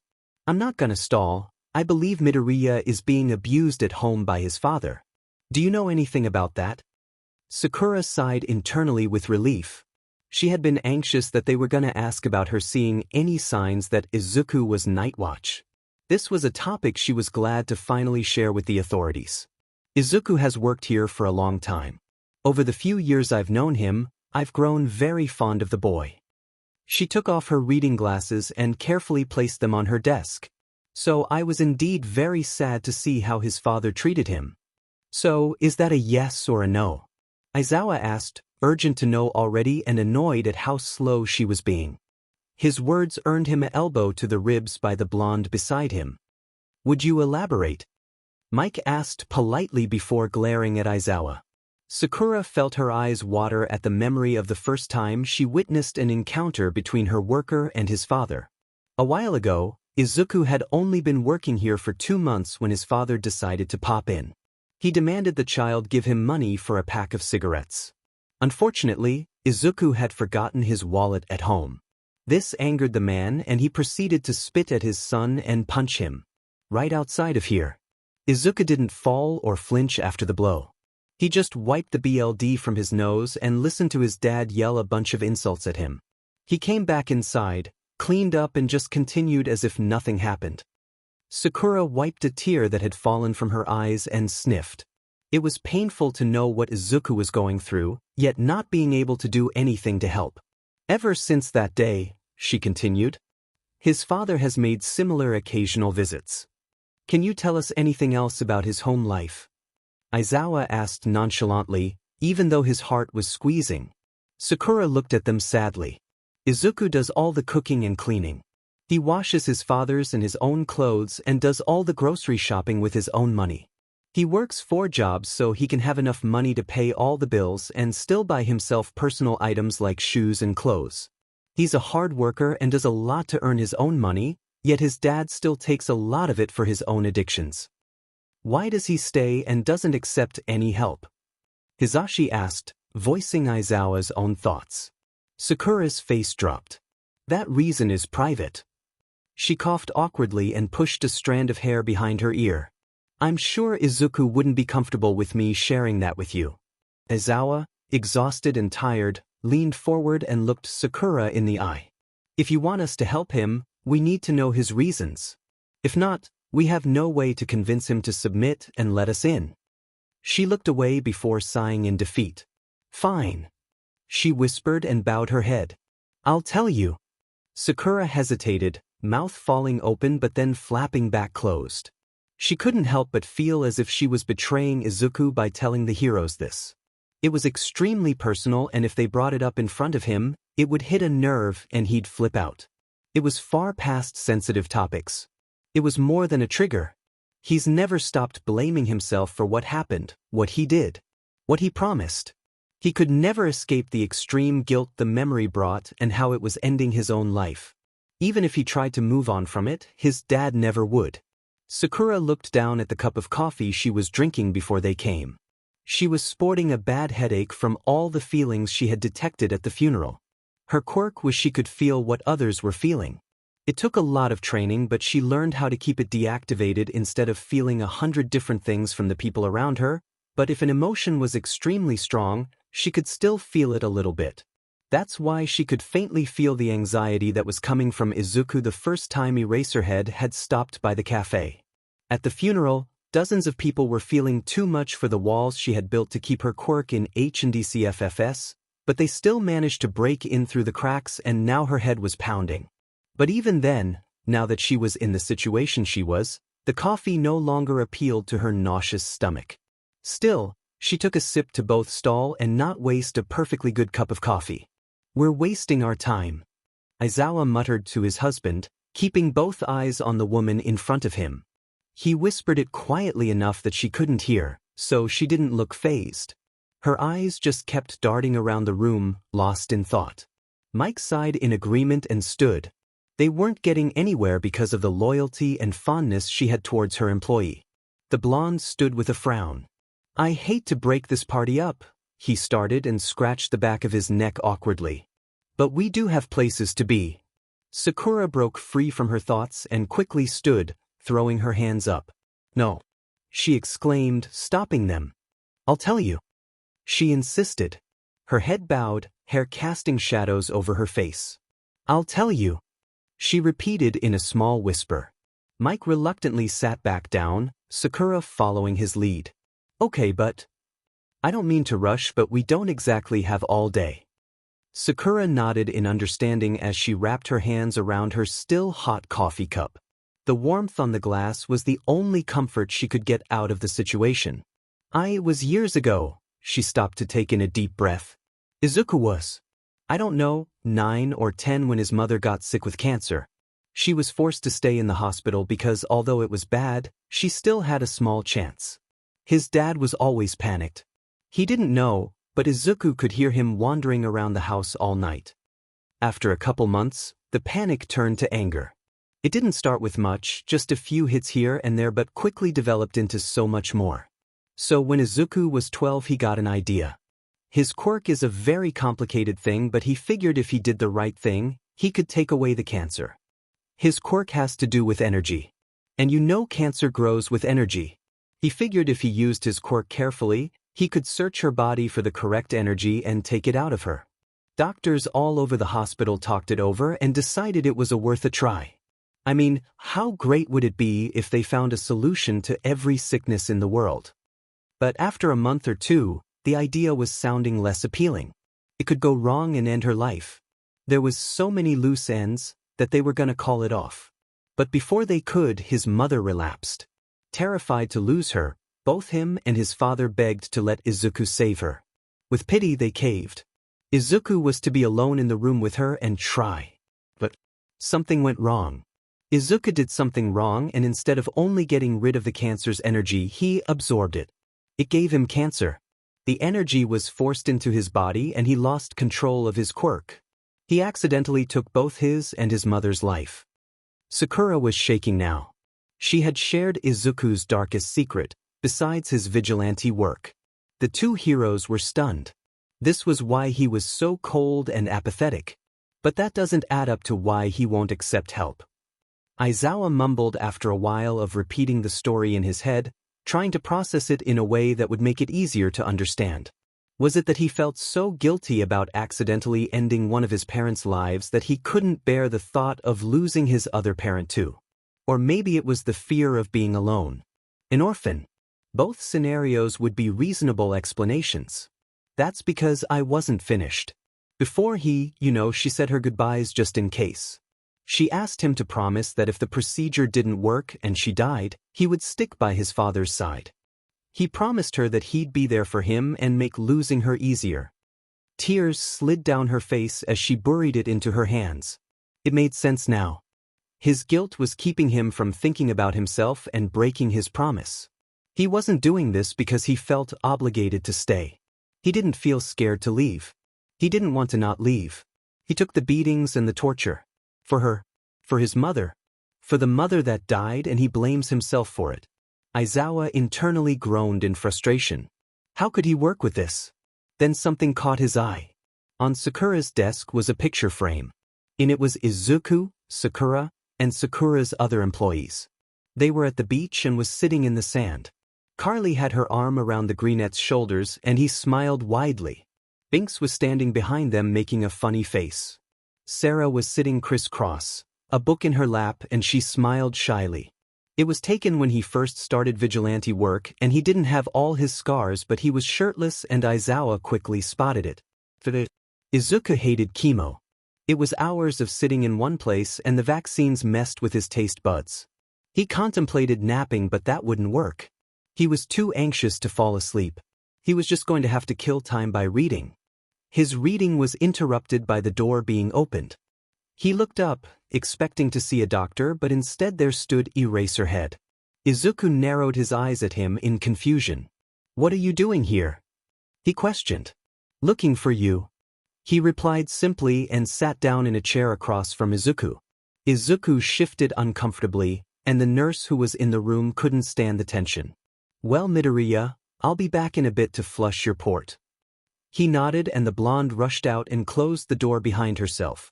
The two boys sat in silence and with an eye roll Izuku continued to read the book in his lap. It took a minute but Izuku finally spoke. "I know." Izuku's heart stopped in his chest, all the color draining from his face. He could feel himself panicking. He couldn't mean. He was probably talking about the abuse. The abuse. Play it cool, he reminded himself. "No what?" Izuku asked as casual as he could without taking his eyes off the book in his hands. He kept rereading the same sentence, his mind moving too fast for him to understand it. He would try to move on, but he couldn't. Izuku watched the boy closely and a smirk tugged at his lips. How ironic was it that the two kids he was overly stressing about and losing sleep over was the same person at the end. It made sense now. Nightwatch was sick and so was Izuku. He caught them both coughing up a storm and Nightwatch's mask held back the BLD, unlike when he watched BLD spew out of Izuku's that time in the alleyway. And he was wrong. Izuku wasn't acting awkward towards him because of the abuse. It was because Eraserhead was always after him. The tattoo was what gave it all away. The tattoo he spotted when Nightwatch's suit rolled up was the same symbol he saw on Izuku in that picture. It was in the same place with the same bold black ink. All of the details were too real to be a coincidence. There was no way they weren't the same person. He even vividly remembered Nightwatch's emerald green eyes and the look that was so clear in them. The pain, the anger, the determination. Plus, the ages match up. And Sakura mentioned Izuku having an energy quirk. "I know your Nightwatch. Do you know that feeling? The one that comes when you get caught doing something you're not supposed to. Like watching something your parents or guardian banned or sneaking into your house hours after curfew. The twisting and churning of fear and anxiety in your stomach. That moment when you feel as if your heart has dropped, stopped, and is beating too fast all at once. Your face pales over, sweat building up to kiddie pool levels in your palms. That's how Izuku felt as the words left Izuku's mouth. He couldn't believe it. How did he know? The shock faded but the fear stayed. The knotting in his stomach stayed. He glared at Izuku through narrowed eyes and scowled. "So what?" he growled out. "You gonna turn me in?" Izuku sighed. "No." Izuku's eyes flew open and for once, he was speechless. "What?" he stuttered out. The Ravenet averted his gaze. "I know, it's surprising. I just dash." He trailed off and regained his confidence and turned back to the vigilante. "Look, kid, I've been watching you for a long time and I think having you around is beneficial. You've taken down more villains and thugs than most heroes have. I also know your reasonings for pushing away the law. I know you don't have long, so I think it would be unfair of me to take your dream away from you. Plus, I've thought up a deal."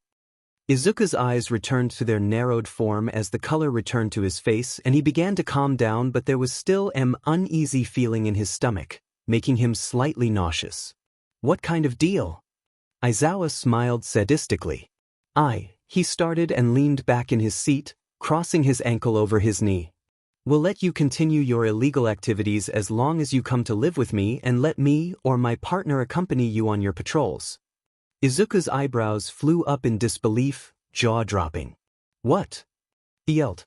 "You want me to come live with you? In your house, with your partner?" he asked, adding air quotes when saying partner. 𝐻𝐿𝐴, expecting this reaction, kept his face serious and stoic. I can't. Izuku finally whispered after a few minutes of thinking it over. He just couldn't. He wouldn't let himself. 𝐻𝐿𝐴 sighed in frustration. I know about your mom. Izuku snapped his head over to him. You know. Eraserhead nodded. Tears began to pool in his eyes as his whole body began to shake. He knew his darkest secret. You know. He repeated despite the hero already nodding in confirmation. I do. Tears began to slide down his freckled cheeks, and for the first time since 𝐻𝐿𝐴 had began persistently watching him, the greenette didn't look stoic, fake happy, or annoyed. For the first time he looked broken. The walls he held so high crumbled down with those two simple words, and the years of covers just disappeared. Izuku had never allowed himself to cry in front of anyone. He kept the crying for when he was alone. He would cry himself to sleep, but no one had to know about that. He would cry when he visited his mother's grave or while he silently watched his dad's passed-out figure from his bedroom's doorway. Never in front of anyone. The pain in his eyes was so prominent that it pulled all of 𝐻𝐿𝐴's heartstrings, and he didn't fight the urge to get up and hug him. It was weird and scary, but Izuku actually found comfort in his arms. So he let himself be held. It felt good to finally let himself go. To drop all his walls and allow himself to actually feel in front of someone else. A weight was lifted off his shoulders as he sobbed into someone willing to give him the comfort he desperately craved. It's okay, 𝐻𝐿𝐴 whispered. Your mom loved you. Think about it. How would she feel about you living in an unsafe environment for her? She'd want you to be safe and happy, wouldn't she? Izuku sniffed as he thought about it. All his mother ever did was try to keep him happy. That consisted of allowing him to waste money on all that stupid all-might merchandise he was obsessed with and a year's supply of 𝐀𝐮𝐭𝐡𝐨𝐫 ingredients. They weren't the richest family, but his mother always bought him what he wanted. And she adored his father. But would she want him to stay with that man if he was hurting him? No, she wouldn't. No, he mumbled out and lifted his hand to wipe his nose with a small sniff. Exactly. I know about the promise you made, but does that count anymore? Does it count that you made that promise for a man that is no longer the same man she would have wanted you to stay with? That made Izuku cry harder. It was his fault. He made his dad someone his mom wouldn't love. He killed her. He killed his father. He killed the man he used to be. He killed the man his mother loved. But what hurts the most was the third person he killed. The third person he killed was the boy he used to be. He killed himself. He killed the entire Midoriya family. Izuku stumbled down the street, duffel bag on his shoulder. His dad had texted him a slur on incorrectly spelt insults. Somewhere in those insults, he demanded Izuku didn't go home. After Izuku agreed to the deal, 𝐻𝐿𝐴 had to go do hero work and prepare for the new school year. The UA entrance exams already passed and school started soon. Did Eraser know he was going on a patrol that night? Should he be? The cancer wasn't going away and it was beginning to affect Izuku more and more. He wobbled a lot more when he walked. It wasn't a 24-hour thing, but the soreness and stumble would kick in for a few seconds at random times. Izuku hated the fact he was no longer in control of his body. He was positive his hair was going to start falling soon. He wasn't going to patrol right away because he was pretty hungry. Chemo does that to you. He rolled his eyes at himself and walked into the convenience store. He knew it was wrong, but he walked straight to the aisle full of junk food. He had cancer, not diabetes. At the back of the store, near the fridges of beers, a group of men laughed loudly. They were obviously drunk and Izuku could smell them from where he stood.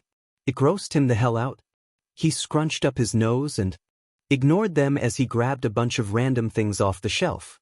Maybe he would go visit the Shinsus and share some with Akihiro. The greenette had exchanged numbers with Akihiro's older brother and the two texted regularly. Apparently both Akihiro and their parents want him to stop by soon.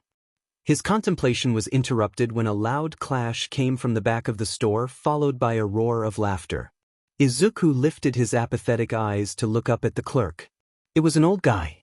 Probably in his late 50s. It was obvious he wanted them to leave. He was gripping the counter tightly, knuckles white and his face red panic. Izuku couldn't tell if they were stealing, but he could definitely tell they meant trouble. Maybe he'd see them when he was on patrol. The inner mention of patrol made him self-conscious of the duffel bag weighing down his shoulder, and he heaved it higher to stop it from falling. A spew of curses were heard as the men finally came walking towards the front. One stole a glance at Izuku and all the junk in the basket he was holding. Izuku looked away to continue filling it up with snacks, and he missed it when the man nudged one of his friends, whispered something that was repeated to everyone, and they came to a silent agreement before leaving the store. The clerk sighed audibly, letting go of the counter in visible relief. The two made eye contact before Izuku walked to the front. He could see the clerk eyeing the back of the store, probably wondering what that bang was. "I can clean whatever it is up for you," Izuku offered as he placed all the snacks he wanted on the counter. The clerk's eyes brightened up and he happily agreed. He pointed to where the cleaning supplies were in case he needed them. In exchange for cleaning for him, the clerk insisted that everything he got would be free. Izuku blushed sheepishly as he walked to the back of the store, rubbing his neck. Maybe he could get a job here. Because of the men, the back of the store reeked of sweat, grime, must, and beer. Only one bottle was broken on the floor, the liquid bleeding into the black mat that was placed for people to walk on in case their feet were wet or muddy. Izuku sighed as he slid the gloves on and bent down to carefully pick up the shards and place them in the garbage can he carried over. It was easy to clean. All he had to do was pick up the glass and replace the mat. He also sprayed some air freshener because it was well needed. When he was finally satisfied, he put his hands into the pockets of his hoodie and walked back to the front. The clerk happily passed him his bags. "Thank you for that," he said gratefully. "With my old back, cleaning the floor isn't an option anymore." He tried to laugh it off, but the pain Izuku detected in his voice was the proof that it was actually real. Izuku shrugged. "I can give you my number, and whenever you need help, you can give me a call. I'm homeschooled, so I'm practically free all the time." The clerk brightened up immediately and extended his hand out for Izuku to shake. "I'm Dale. I just moved here from America a year ago and still no one is coming in for a job." Dale told him, pointing towards a "Help Wanted" poster that was plastered on the outside window. His dad had just gotten fired again, so Izuku knew it would be best to eventually get a new job anyways. "𝐒𝐮𝐭𝐡𝐨𝐫, it's nice to meet you." Dale grinned and hurriedly scrubbed down his number and handed it to Izuku, who took it and placed it in his jean pocket. He said a quick goodbye then left. Before opening the door to leave, he grabbed his phone to text the 𝐶𝐮𝐬𝐶. "Is it alright if I come over tonight? I might patch her, but I want to see you guys." He was about to send it until a hand came crashing into the electronic, sending it to the floor. With Izuku's quick instincts and fast movements, he was able to catch the device before it hit the concrete below them and shattered. He raised his head and glared at the men now surrounding him. His hair casted shadows on his face, glare warning them to back off, but they ignored it. "Don't make this hard, kid," one man said. "Just give us your wallet and we'll be on our way." Annoyed, Izuku simply walked around them and continued across the mini parking lot, but the men just stopped him again. Izuku groaned, rolling his green eyes. "I don't know if you've heard of it, but there is something called personal space," he grumbled as they closed in on him. The overwhelming smell of alcohol and too much cologne made him audibly GG. "How about you cut the sarcasm and give us what the hell we're asking for?" Izuku rolled his eyes and tried to walk through a gap that formed in the men circling him, but a hand on his shoulder shoved him back. He bit his cheek as he tried to show some self-control. "You're pissing off the wrong person." He tried to warn through clenched teeth, but they didn't listen. "Yeah, sure." A hand reaching for the wallet in his pocket took all of his patience. In a second his bags were thrown skillfully over all of their head and landed safely in grass a little bit beside them, and he landed a kick on one guy's ribs. There were around 5 men, a number he could easily take down. These men were thugs, but they knew they'd get real time if they harmed a child with their quirk. Even if that kid was fighting back. He grabbed one's wrist, spun him around and twisted it behind their back before kicking him and sending him into another guy. He watched and made sure that the man hit the target for a quick second before he heard someone approaching from behind. A change in wind behind his head alarmed him that there was a hit coming from a man standing at his rear. He dodged out of the way, and when the arm appeared from the side of his field of vision, he grabbed the hairy wrist and tossed the man over his shoulder. The man landed with a loud grunt as his back hit the ground. He grabbed the last two by their shirts and slammed them together. He stared emotionless at the clump of groaning men as he cracked his fingers. They were unsurprisingly easy to take down. They were low-life thugs with no training. He looked them over one last time before throwing his hoodie on, his mess of green curls being hidden away by the cotton fabric of his jacket. He carelessly whistled as he made his way to his bags, picked them back up and took his phone back out to officially send the unsent message. He walked to a nearby alley and got changed into his outfit, leaving his clothes by the dumpster and placing the snacks in it. He got another one of his short episodes where his knees wobbled and he used the metal can beside him to steady himself. A dizziness hit him as he reached into his pocket and pulled out phone as it dinged. His breathing increased, vision blurring. He squinted his eyes but was able to read the words that Hitoshi sent him. "Yeah, sure," they said whenever Izuku felt a smile tug at his lips. "I'll be there in a few minutes." "I'm bringing snacks." Victory hand. He put the duffel back on his shoulder and climbed up the building by a pipe on its side. When he reached the roof, he began to jump roof from roof. He heard footsteps on a roof behind him and stopped. He knew if he didn't stop to talk to Aizawa, the hero would throw a fit about it later. With a sigh, he turned and was face to face with the familiar man. The familiar dark bags, wavy hair, and thin structure. His scarf was in its original place, his usual all-black outfit. "Hey there, Eraserfoot." The raven-haired man fought the smile that threatened to fall onto his lips. It was always a relief to be around Nightwatch. He liked the humor and the challenge. He could never catch him, and he had never met someone who was able to make up so many extensions for his hero name. Nightwatch. He smirked knowingly. Or should I say Midoriya? Izuku snarled at him. If someone heard him calling him by his real name, he'd be fed. "It's Nightwatch while I have my mask on. I can't risk someone." He looked around cautiously, being greeted by nothing but the darkness of night. Overhearing. Aizawa rolled his eyes. He knew the dangers of a villain finding out Nightwatch's secret identity, but he couldn't resist the opportunity to tease the boy. He shrugged as a simple response and walked closer. Izuku instinctively stepped back before catching his act and straightened out with an awkward cough. Aizawa chuckled. "I'm not gonna try and catch you. I just want to talk. And give you this." He extended his pale hand, a piece of folded paper in his palm. Izuku looked at it before reluctantly reaching out and taking it. He looked down at the paper before lifting his eyes to look at Aizawa through his eyelashes. The man rolled his eyes. "It's just my address. I set up a room for you already. Tomorrow, if you're feeling up to it, we'll do this more legally wise and talk about me fostering you. That would mean turning your dad in. We'll talk about discreetness and how you want this to go later on tonight if you show up." Aizawa explained before looking away. "I really do want you to show up." Izuku's breath hitched as the words settled in. Someone wanted him. And your mom would too. Izuku couldn't help the gasp that slipped from his lips and shifted uncomfortably. He still wasn't completely used to the idea of someone knowing all his secrets, and he wasn't at all comfortable with. All of the vulnerable and sensitive parts of his life was now in someone else's hands. He knew he probably shouldn't be thinking about it that way, but he couldn't help it.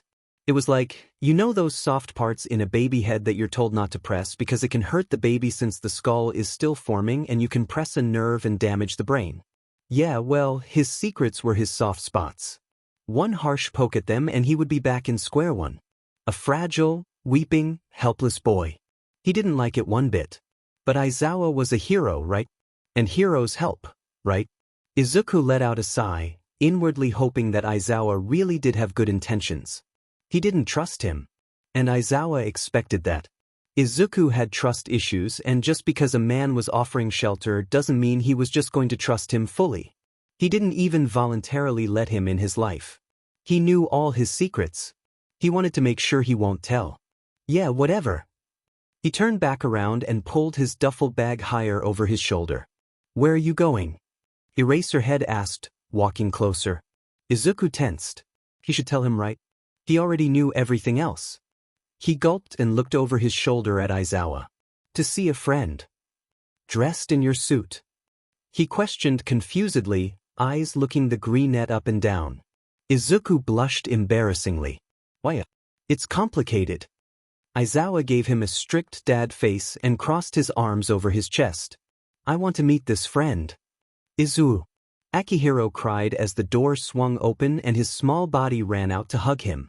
Aizawa watched with a surprised face as Izuku did his usual fake facade and forced a bright smile to greet Akihiro with. Hey there bud, how you doing? Izuku asked and ruffled his hair. Akihiro giggled at the small deed. Good. What's in the bag? Hitoshi Shinso from the show asked as he appeared in the doorway. He didn't mean to sound accusing, but that was just how he sounded naturally. Snacks, I swear. Izuku swore, unzipping the bag to show his new collection. Akihiro's eyes went so wide with admiration, they were about to bulge out of their sockets. He lifted his hand, about to dig it in when a hand he knew too well landed on his shoulder and he pouted. No sweets until after dinner. Shinso told his brother, a slight scolding tone breaking through his monotone. You know the rules.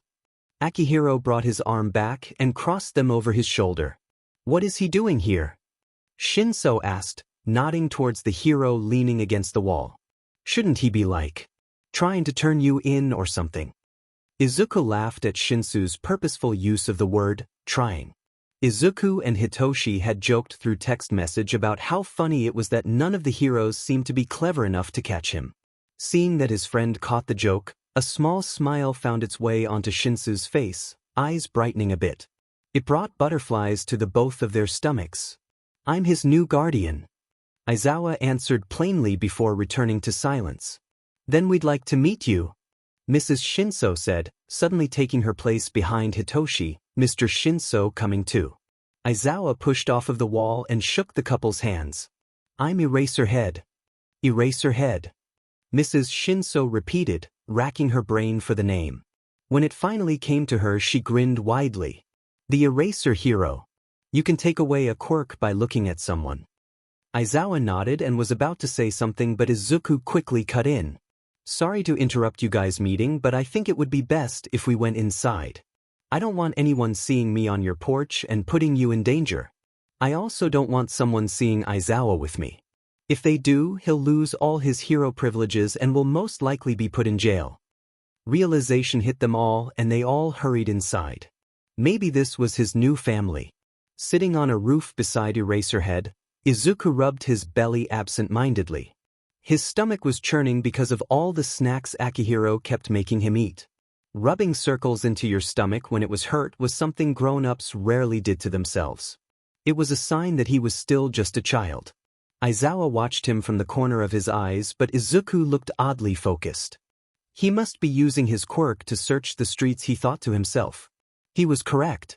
Izuku was indeed searching the streets with his quirk. He closed his eyes, and with the sound waves his sight traveled long distances. On the other side of town, a hero was chasing a shoplifter, but that was it. He leaned back after a couple minutes, sure that 𝐀𝐮𝐭𝐡𝐨𝐫 was safe. Anything? Aizawa asked, even though he already knew the answer. He just wanted to make conversation since the silence was growing heavier and heavier. Izuku shook his head. Nothing. Just a shoplifter nowhere near us. That's being taken care of. More silence. Is this how you often do patrols? Eraserhead asked, breaking the silence again. Just sitting here until you hear something. Izuku pursed his lips and nodded. Don't you get lonely? Izuku laughed and put both hands behind him to hold himself up as he sat back. Nope. He replied, popping the pea. I like being alone, he turned to Aizawa with a smile. Plus, the sounds of the city keep me company. Besides, I'm always busy stopping too many crimes to worry about making friends to help me fight. Aizawa smirked. He and the kid were more alike than they thought. His thoughts were cut off when Izuku's expression changed and he quickly got to his feet. You heard something? Aizawa asked as he stood beside Izuku. The freckled boy fixed his mask and leapt off the building without another word. He landed on a dumpster below them, his sneakers silencing the fall. Aizawa dropped beside him, his less discreet and making a small bang. He shot an envious glare towards Izuku, who just tilted his head with a close-eyed smile. Eraserhead shoved him playfully and the two began running.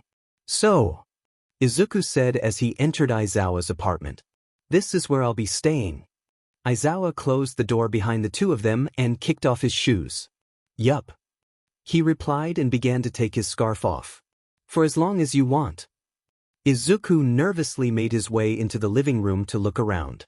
Baby toys were neatly placed against the wall along with a baby crib, and a high chair was at the table. A baby monitor was placed on the coffee table. The TV had been left on, the news was on, the volume low. Zashi! Aizawa called. Izuku stood awkwardly, not sure of what to do. He felt so out of place. At least at his house he knew where he stood. You can sit, 𝐀𝐮𝐬𝐴 said, gesturing towards the couch. Izuku nodded like a dork and sat down. Aizawa rolled his eyes fondly and left to get his husband and introduce him to Izuku. As he sat waiting, he wrung his fingers. He was nervous, so nervous he didn't even notice he hadn't taken his mask off yet.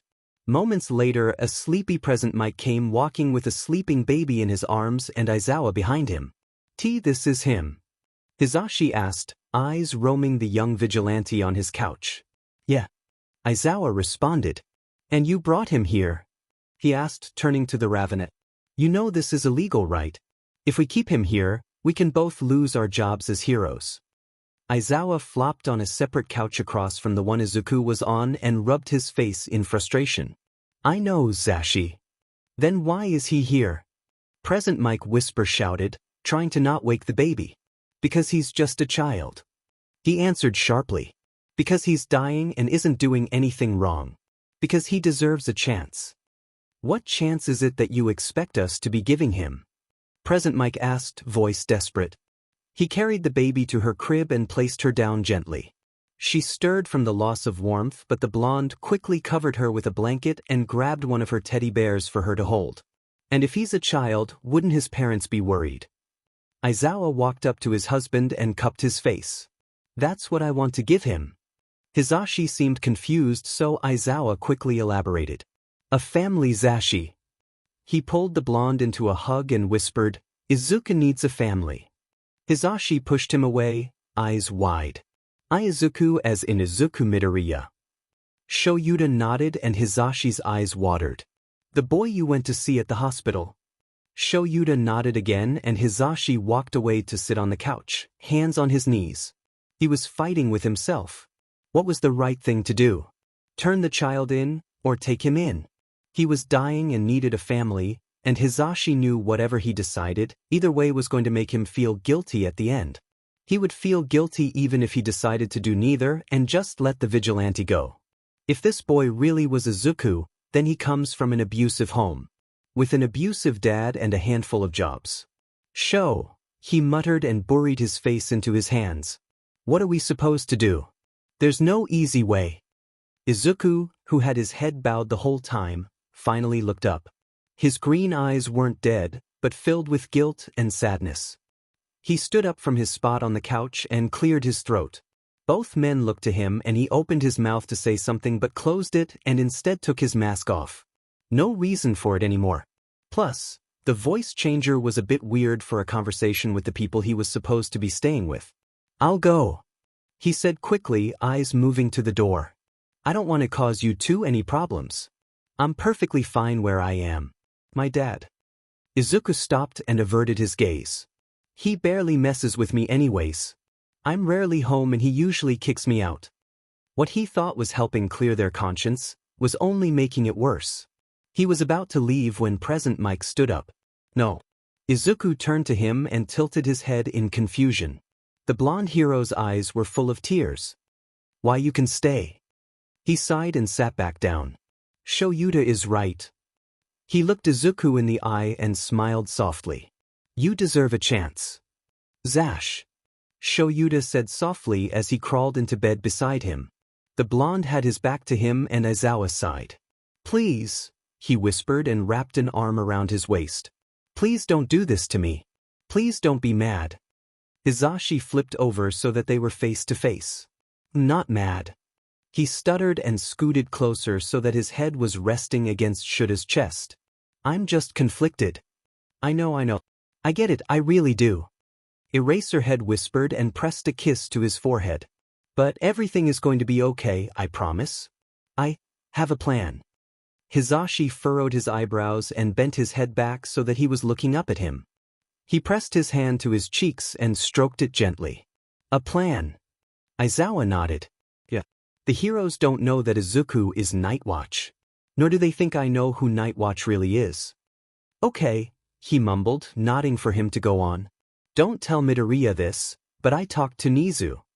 About what? Aizawa grinned and ticked the other's side.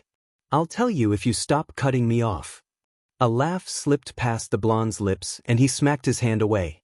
Okay, sorry, continue. Satisfied, Aizawa continues. Anyways, if you remember from the meeting, Nizu seemed to have a plan for our young vigilante, so, since Nightwatch is basically my case, I called him and requested a one-on-one meeting. When I got there, I asked him about what he was planning and turns out, he has a spot in the hero course ready for him. Present Mix's eyes widened. For real? Shoyuda nodded and they went silent. So, what is the plan? Simple, the heroes are planning on teaming up to catch him. He pecked his husband on the lips. We let them catch him, he gets a spot in UA, and since Izuku is staying with us he'll get to stay in the end. Hizashi thought it over and then nodded. That's a nice plan, Sho. I know. He mumbled proudly and leaned down to kiss him again. I love you. I love you too. When Aizawa awoke, he was startled to realize that he had been woken up by the delicious smell of cooking breakfast. Hizashi made breakfast a lot, but he knew that his loving husband had done a lot of hero work the previous day and was exhausted. His suspicions were confirmed when he looked beside him and was met with the appealing sight of the sleeping blonde. Then it hit him. DMN problem child. He muttered and climbed out of bed, rubbing his eyes tiredly. What time was it? He looked at the glowing numbers on his clock to see that it was a few minutes before 7. What time did he wake up? He pulled a shirt on over his naked chest and pulled his black hair into a ponytail as he made his way to the kitchen. Sure enough, the greenette was moving around the kitchen, cooking up what seemed to be a feast. He was wearing the pajamas he had given him. The sweatpants and band t-shirt originally belonged to Shoyuda himself, but he grew out of them a long time ago. What are you doing? He asked, voice raspy with sleep. Izuku flinched, dropping the spatula he was holding, the clang echoing. He glared over his shoulder at Aizawa and he narrowed his emerald eyes at him. Mind actually touching the floor with your feet so I can hear you next time. Aizawa chuckled and pulled a stool out from the island and sat down, resting his chin on his palm, a bored expression plastered on his face as he watched the vigilante continue to work and hum to himself. What are you making? Aizawa asked when his stomach growled. Izuku rolled his eyes. Food. What kind of food? Izuku glared at him again. The kind you eat. What kind of food I eat specifically? He asked childishly. Breakfast. Giving up, Aizawa clicked his tongue and rested his forehead on the cool surface. A few minutes later he felt arms slither around his waist and he felt a smile twitch on his lips. Good morning. Hizashi cooed, voice also still raspy from sleep. Aizawa picked up his head and craned it so that he could kiss his husband good morning. Good morning. Izuku gagged. You know, he started as he took the coffee out of the machine. Kissing someone without brushing your teeth first is how most gum diseases travel. How would you know? Aizawa grumbled as he watched the boy pour some coffee in a mug he didn't recognize. Actually, now that he thought about it, most of the food this kid was making, he didn't remember buying. With a roll of his eyes, Izuku responded, I guess sometimes you have to bite someone to remind them you have teeth too. You won't have good enough teeth in the future if you keep drinking coffee. Hizashi stated and sat on a stool beside Aizawa. Can't you start the day with something more healthy? Like an energy drink or a protein shake? 1. Izuku said as he sipped the coffee he was holding. I have no future. He took another sip. 2. He sipped again. Why, yes, I could start my day without coffee. But I like functioning properly and being able to remember things like how to say words and put breathes on. Present Mike laughed, amused by this kid's level of sarcasm and sassiness. But it was a quick chuckle because the statement before his joke was blunt and honest. You don't know that for sure. Aizawa said softly, a tone he rarely used. There are treatments. Izuku scoffed and began loading the dining room table, walking in and out of the kitchen, ignoring the topic. Do you think he didn't do any treatments was because his dad couldn't afford it or never paid for insurance? Hisashi asked, looking at Aizawa. I don't know, he replied honestly. How could he? He barely knew Izuku. They only knew what they were told. Maybe he just simply didn't want it, or maybe he's so convinced he doesn't have a future because all the treatments he did try failed. Aizawa whispered before quickly shutting up when Izuku passed back through the kitchen. The table is set, he announced, that familiar forced grin on his face. Aizawa and Hisashi exchanged one last glance before rising from their stools and made their way to the table.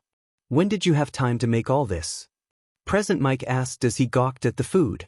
I don't sleep well. Izuku admitted sheepishly and scratched the back of his neck as a blush brightened his face and colored his cheeks crimson. Insomnia? The blonde asked with a frown. Izuku shrugged even though the answer was a definite yes. Did you leave the apartment this morning? Aizawa spoke up, voicing his suspicions. As he looked over all the food, he was positive most of this stuff had already ran out. He was supposed to go grocery shopping on Saturday like he always did. Feeling the slight anger already radiating off the ravinette, Izuku pursed his lips and tapped his fingers on the table, averting his eyes to look everywhere but the hero at the table. He had gone out long before dawn and bought all this, and he didn't feel like lying, but he also didn't want to get in trouble. The smart answer would be no, he said, dragging out the no. Aizawa sighed in annoyance. You know you're not supposed to be leaving without me or Zashi. That's the terms you agreed to. Either we turn you in or you stay here and abide by our rules. Under our roof, you are to follow each and every instruction given to you. Do you understand? Okay, I get it. He put his hands up, not a fan of being reprimanded. But in my defense, I was left unsupervised. Aizawa and Hisashi glared harder, about to continue scolding him, but before they could the door opened. I'm home, dads. The two looked at each other before Aizawa got up to welcome their son back from his sleepover. I'll be right back, he stated sharply. And we aren't done here. Izuku nodded quickly and watched him go before awkwardly beginning to serve himself. You arrived just in time, Minato. Breakfast is ready, and I would like to introduce you to someone. Seconds later, Aizawa entered the room, followed by a boy, around the same age as Izuku. He was taller than him, with shaggy gray hair that the front fell forward and covered his eyes. He was tall and thin, fingers especially thin. His skin was a appealing pale, not a disruption in sight, except for the beauty mark on the corner of his lip. Izuku, this is our son Minato. Minato, this is Izuku. He'll be staying with us. Izuku. Minato repeated, tilting his head.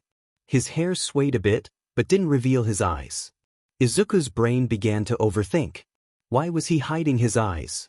Was it a style, or did Minato just simply not like his eyes so much that he covered them completely? It could be the result of bullying, or maybe he didn't like attention that they possibly attracted. Maybe it had to do with his quirk. Like Eraserhead's, for example, he can use his quirk only if he sees the person, so maybe Minato's is similar but he can't turn it off or on. If that's the case, then it is smart to cover them, or he'd be using his quirk on everything he looks at. Or maybe you're the kid my dad has been stalking. Minato asked, pulling him from his thoughts. Izuku felt a smile form on his face as he chuckled softly. I have not been stalking him. Aizawa grumbled sharply, crossing his arms over his chest. Minato just smirked and nodded towards Izuku and mouthed, yes he does. Izuku chuckled again and Minato sat down across from him. It's kinda hard to explain and probably sounds stupid, but Izuku had a feeling. A gut feeling that he and this boy were gonna get along quite well. How old are you? Izuku asked before continuing to scoop food and place it into his plate. 15, he answered and began to pile food into his own plate. Cool, Izuku grinned. Nope, Aizawa suddenly said. Izuku groaned and rolled his eyes, already knowing what he was going to say. Don't think you're out of trouble. Your first day here and you're already in trouble. Minato teased, a sly smirk on his face. Izuku glared at him, but that just started his brain back up. Can he see with his hair covering his face? Maybe he can't see at all. He could be blind and that's why he covers his eyes, to hide the odd gray that usually mixes with a blind person's original eye color. That would also be why he seems to function correctly with it. Or maybe he can still see with it covering it, or maybe he just doesn't care if he can see or not. 𝐀𝐮𝐬𝐴, maybe you could just let this slide. Just this once. He did the shopping, made breakfast, and returned. Hizashi spoke softly, obviously the more laid back of the two. Aizawa's tense shoulders relaxed and he slumped in his chair. Fine, just this once. But the next time you break the rules I'll make a hole in the wall with your head and make you pay to get it fixed. Izuku cleared the table as Aizawa played with the baby while Mike and Minato were playing videos. Izuku smiled softly as he started the dishes. So he can see, he thought to himself. Even though Izuku was glad to be in a better, more loving environment, it made him sad. It reminded him of the fact that he would never have a family. That everyone he met soon left or he pushed them away. He found himself wondering if his dad still loved him, even a little bit. Would his dad change the way he acted if Izuku could just make him understand that he did what he did because watching his mother die slowly was killing him too? Maybe if he would be more compassionate and see just how much losing 𝐾𝐮𝐭𝐡𝐨𝐫 affected him, how much guilt he had to live with, then maybe, just maybe, their relationship could be repaired. Izuku felt tears begin to form in his eyes, his body beginning to shake. He tried to push the tears back, but they were stubborn and instead of actually clearing, one slid down his cheek. His chest felt heavy and his mind fogged over.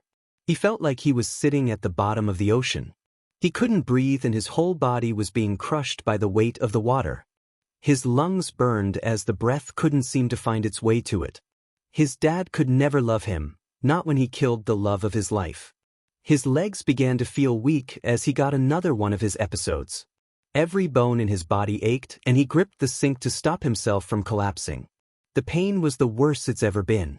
And it didn't last for a few seconds. It stayed and he began to gasp for breath as black dotted his vision. Why isn't it gone already? Not having enough energy to stand, Izuku lowered himself to his knees. A plate he was holding fell, the glass shattering. He clenched his teeth, looking around to try and distract himself from the pain, but nothing worked. The tears he was previously fighting back broke free. His gaze drifted to the happy family in the living room, oblivious to him. The family that deserved so much. The family he didn't deserve. He was bad luck.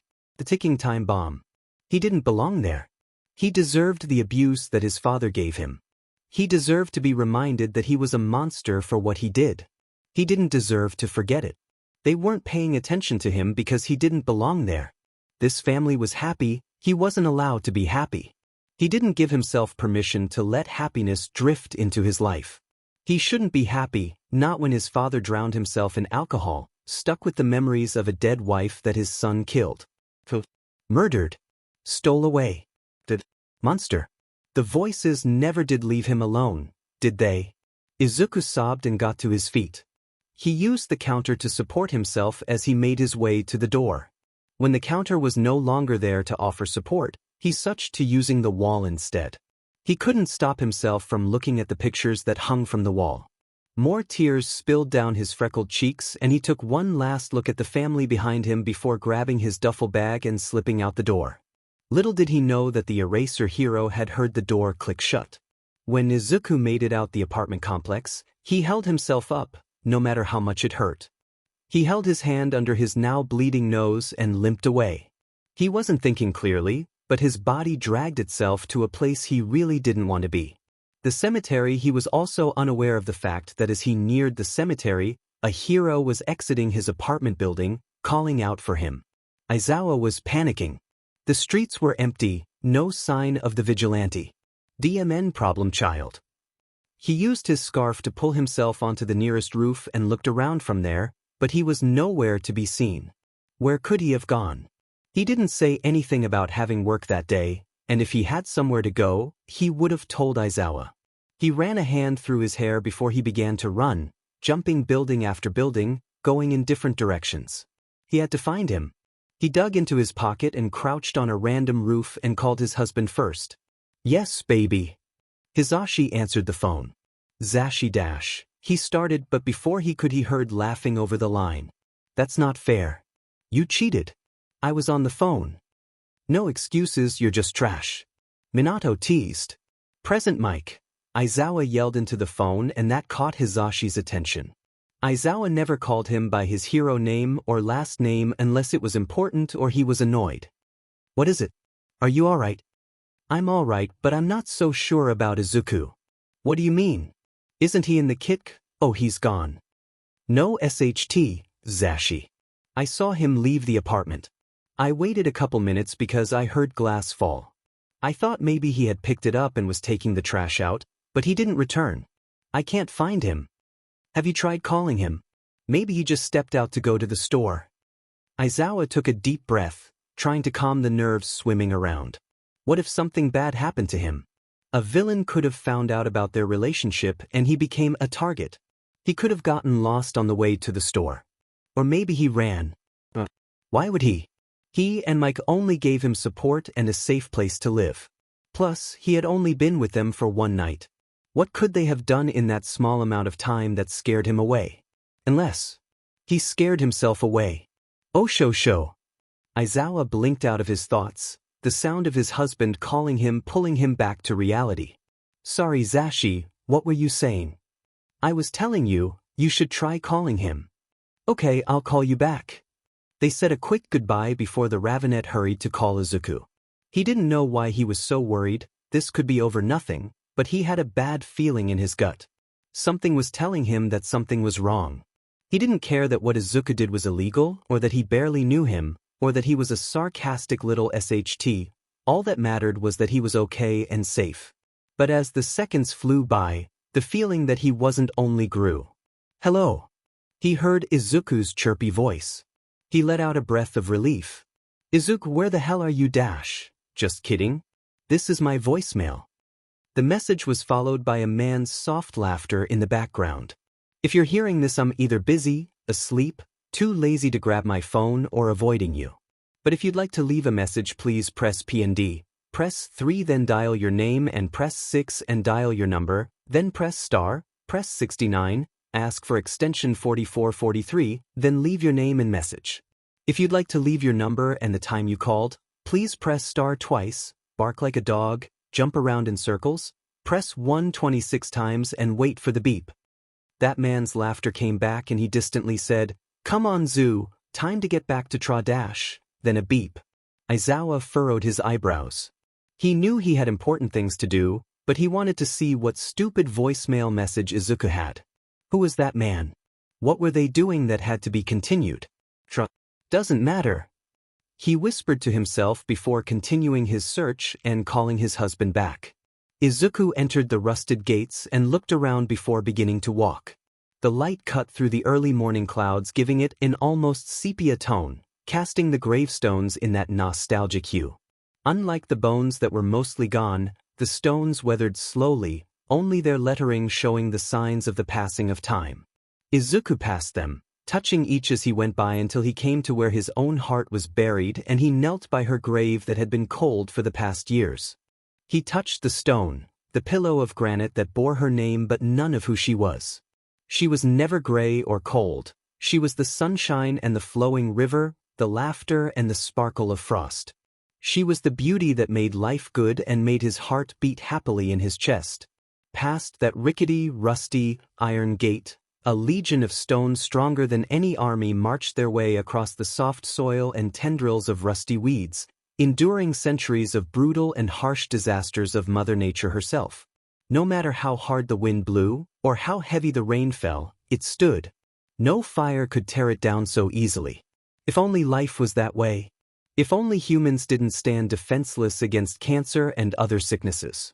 He sat down in front of his mother's grave, his eyes rereading the words carved into the stone. She gave her whole life to her loved ones, asking for nothing, ending with everything she deemed important. And in our eyes, life failed her. In loving memory of 𝐀𝐮𝐭𝐡𝐨𝐫, mother, wife, daughter, friend and sister. Izuku pulled his knees up to his chest and cried. Life didn't fail you, he said and shook his head. I did. I failed you. He knew someone was there with him now. He sensed Eraserhead's energy, but he didn't turn to look at him or greet him. Somehow he knew Aizawa was already aware that he knew he was there.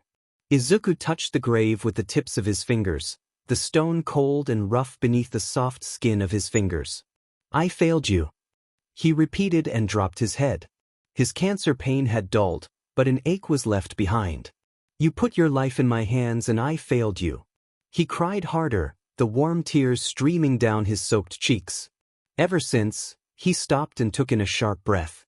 "Ever since Y died, I've felt so guilty. I've had this incessant throb in my heart. A heavy feeling in my chest accompanied with shame.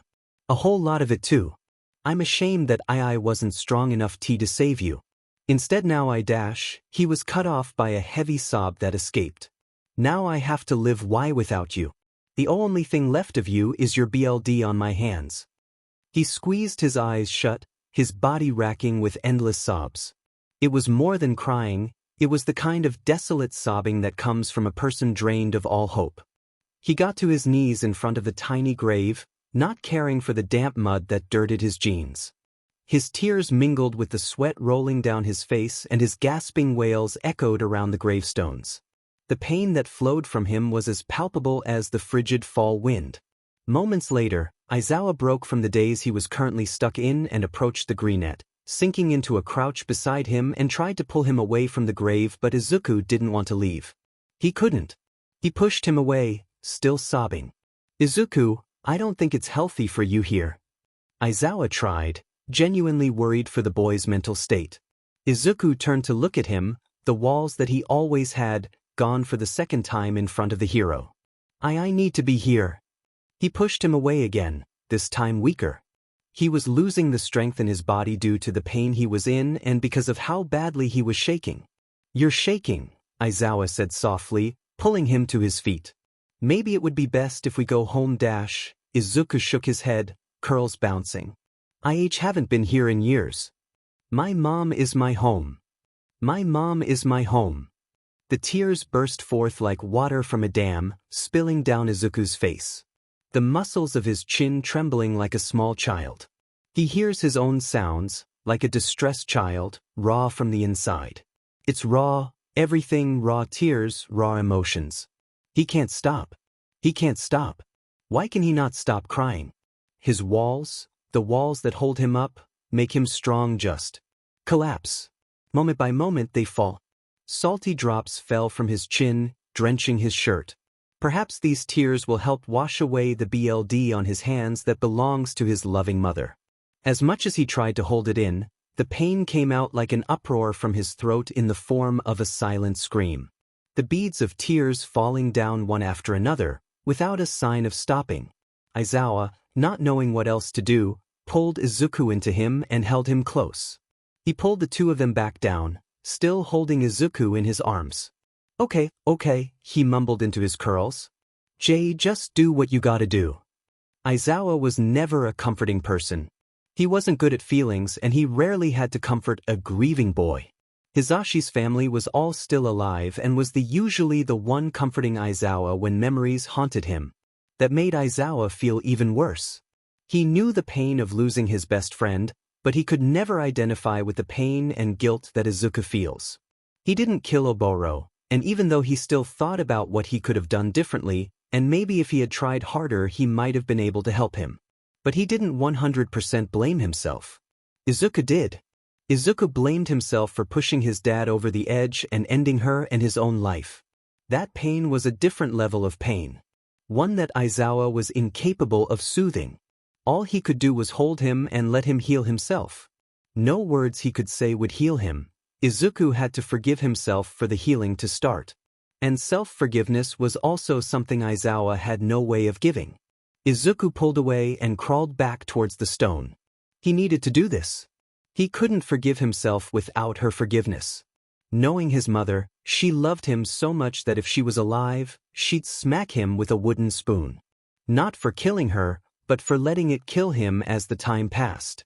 If she was alive, there was no doubt that she'd pull him into a hug and tell him that it wasn't his fault. That he did everything he could, and she understood. She'd remind him that she loved him more than anything in the world and that he deserved happiness. Izuku found that too kind and naive. How could she want the person who took her life away to be happy? 𝐻𝐻𝗓 gave him a confused look as to why he pulled away, but Izuku didn't give him an answer. He wasn't the one he needed a hug from. He longed for one of his mother's hug. Those things were powerful. He's tried but could never fully remember the warmth. He had a vague memory, but even that was fading.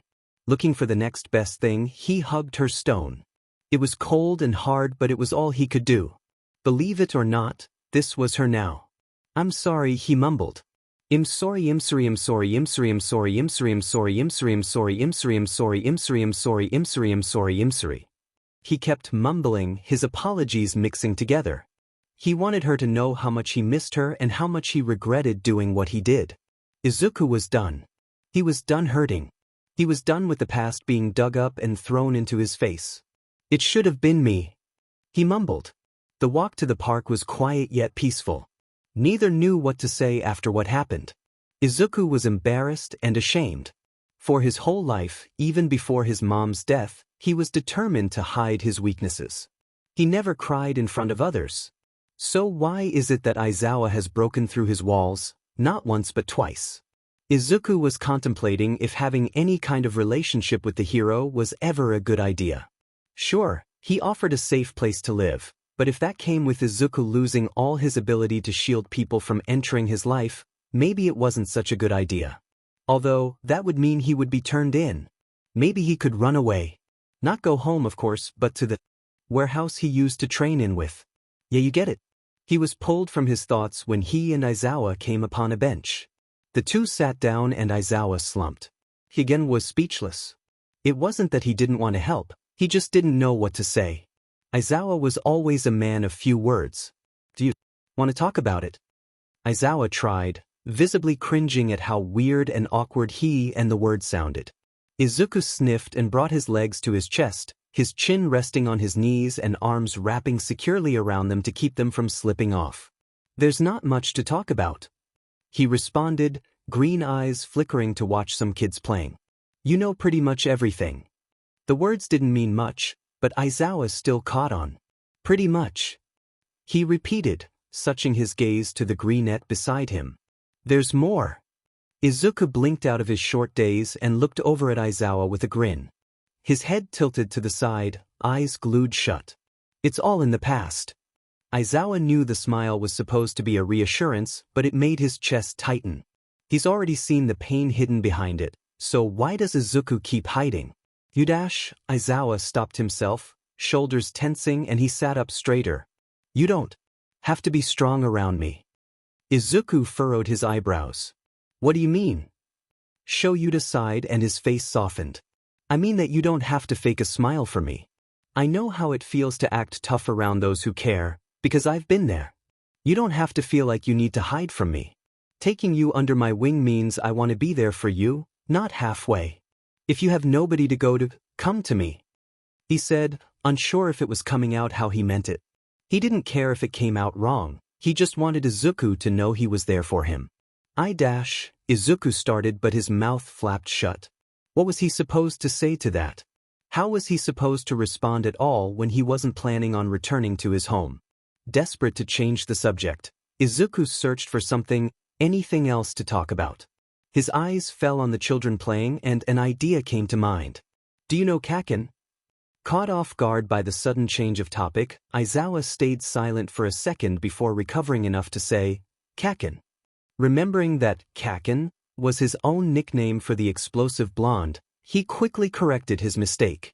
"Sorry, Katsuki Bakugo." Eraserhead's eyes flew wide. Izuku knew Bakugo, and they were close enough for Izuku to call him 𝐀𝐮. He couldn't even picture that child allowing someone to call him a nickname. One of his other students, Kirishima, called him Bakubro once, and that earned him an explosion to the face. "Yes, he's one of my students. You know him?" Izuku gave him a dull look before letting his legs slide down so that he was sitting up regularly. He looked into the distance, reminiscing. Why else would I be asking about him? 𝐻𝐻𝗓 rolled his eyes at Midoriya's sarcasm but still waited for him to continue and explain how he knew him. We grew up together.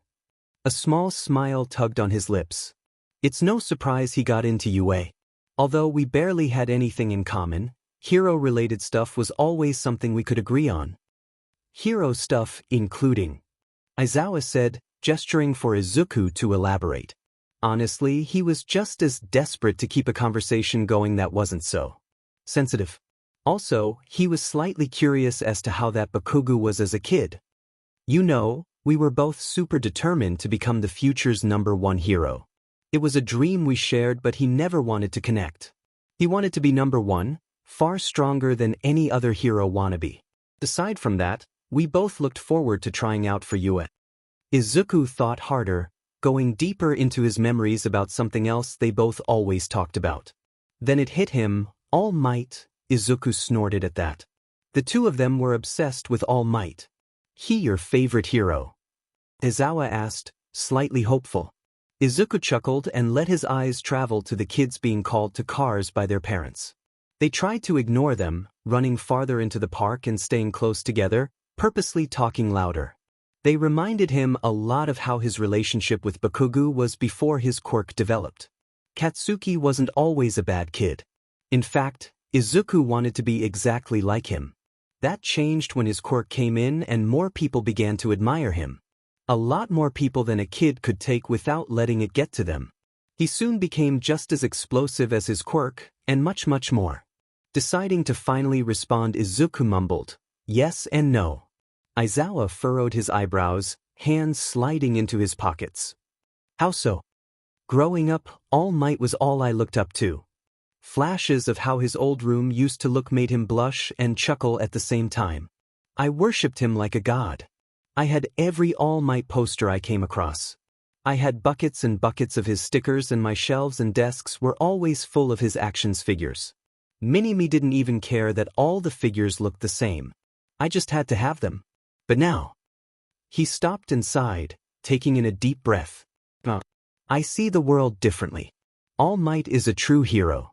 One worthy of praise, but I'm not a crazed fan anymore. He's always going to be someone I look up to because when I didn't have a father figure, he was it for me. He wasn't actually in my life, but I took after him.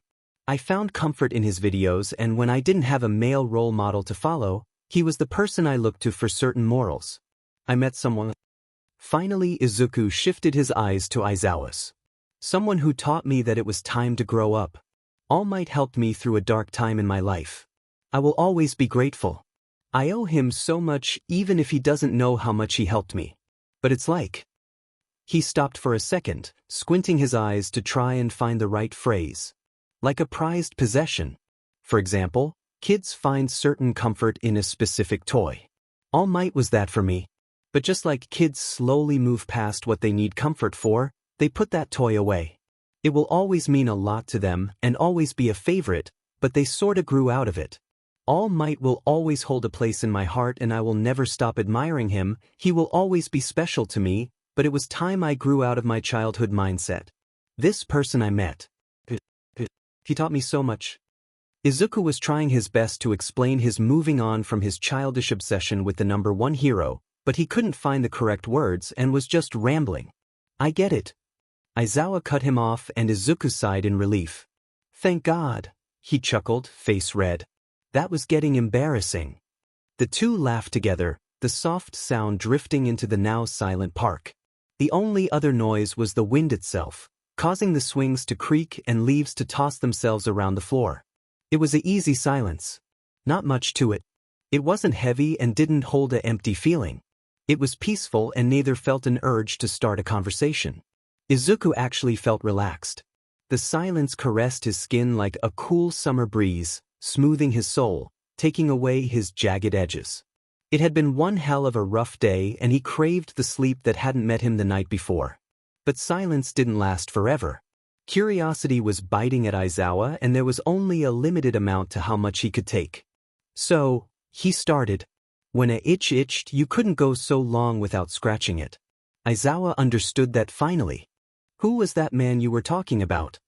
A look the hero had never seen during the months he's pursued the greenette appeared on his face. It was a twist of emotions, one that he couldn't decipher. It was like Izuku was trying to stay apathetic, but his inner feelings were too strong to fight off. He stood abruptly. "I think it's time you go home, erased brain." Izuku couldn't stand the sudden swirl of uncomfortable emotions swimming inside him, and he wanted it gone. Aizawa stood after him, shocked at how fast Izuku changed. It was the same shock he felt when he witnessed Izuku going from playful to dead serious on a patrol. Except this time, instead of impression accompanying the shock, it was confusion. What had set him off? Was the man a sore subject? He didn't have time to dwell on it because before he could, Izuku was walking off. "Where are you going?" Aizawa called to him. "The apartment is the other way." Izuku looked over his shoulder, that face replaced by his cold mask. The one he gave Eraserhead when they first met. It hurt 𝐀𝐮𝐬𝐴 to see it again. What had he done wrong? "I'm going," deciding not to tell him, Izuku said, "somewhere." In all honesty, he knew exactly where he was going. He just didn't want Aizawa there with him. He didn't want anyone finding that place. It was sacred and he would never forget it. "Don't follow me, okay?" Aizawa was about to protest, but before he could, Izuku took off running. Aizawa had to fight himself to not go chasing him, but if he wanted Izuku to ever trust him, he needs Izuku to believe he's someone to rely on. With that goal in mind, Aizawa sighed and headed home to his husband. He walked slowly, coming up with a good lie to tell. Izuku's footsteps echoed around the trees, which was once aesthetically pleasing.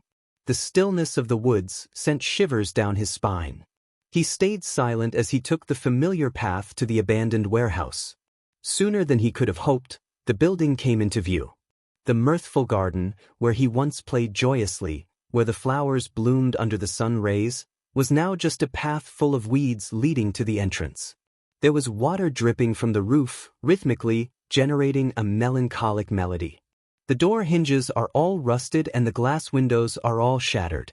This building that was once a beacon of his past now resembles something that has been through a war.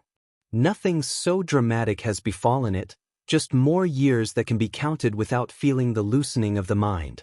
Izuku remorsefully made his way to the entrance and hesitated halfway through. He didn't know what laid behind those doors, or if he was able to take it. He clenched his fist at his sides. Just like at his mom's grave, if he didn't face this, he would never move on. He had a feeling that the future held something. Something he couldn't identify, but he knew it was important. Something told him that something heavy was approaching, and if he didn't clear the weight currently on his shoulder, he was just gonna be crushed. He took in a deep breath, eyes holding an intense, determined look. He forced his legs to move and fought the tears building in his eyes as he approached the door and reluctantly opened it. Inside, the chalky paint fell in fragments, leaving the splintered walls a bare tarp. The door whined on its rusted hinges as his palm pressed gingerly against its moist frame. Ivy gnarled its way through broken windows, tangling its leathery shape throughout the wistful abode. The undefinable source of darkness draped over the walls like a tapestry as he took a wary step into the warehouse. "Here goes nothing," he whispered to himself and stepped all the way in, the door closing behind him. The warehouse was big and spacey. The walls were splattered in rust, as if the red stains were a decoration. It hurt his heart to see the shape it was in. Weeds sprouted through the holes in the concrete floor, random pieces of debris scattered across the ground from God knows where. Izuku recognized the many punching bags hanging from the ceiling, some laying across the floor. A couple dozen weights in one corner, heavy chains in another. Other training supplies scattered across the floor. Everything was so familiar. Izuku walked more in and leant down. He rested his hand on the aging concrete and studied it like the random hairline cracks had meaning. He lifted his head and looked at all the extra room. Rust, weeds, ivy, debris and trash. That was what his training grounds had become. He took a deep breath, trying to clear some of the heaviness in his chest. He didn't even want to know what it looked like upstairs. He just needed to get to the backyard, that was all. He didn't need to reminisce. He didn't need to remember. But I guess that's inevitable. I named this flashback line Dicky, come on. Sensei encouraged as yet another ball hit Izuku directly in the gut. He yelped at the pain, already feeling a bruise beginning to form. You got this. Just hit the ball away. The older man stood off to the side, a remote in his hand. In front of Izuku was a tennis machine that continuously shot ball at him every time Sensei pressed the button. Covering Izuku's arms were paddings so that his arms wouldn't get hurt if the ball hit him. Izuku didn't see why he couldn't have been wearing padding everywhere instead of just his arms. Even though he was supposed to be hitting it away, it still hurt when it flew into him. Focus Midoriya. Sensei commanded and pressed the remote twice. Immediately 2 balls shot out at Izuku. Not wanting to be hit again, Izuku quickly acted fast and blocked them both off. They hit the padding and bounced away. Izuku let out a sigh of relief.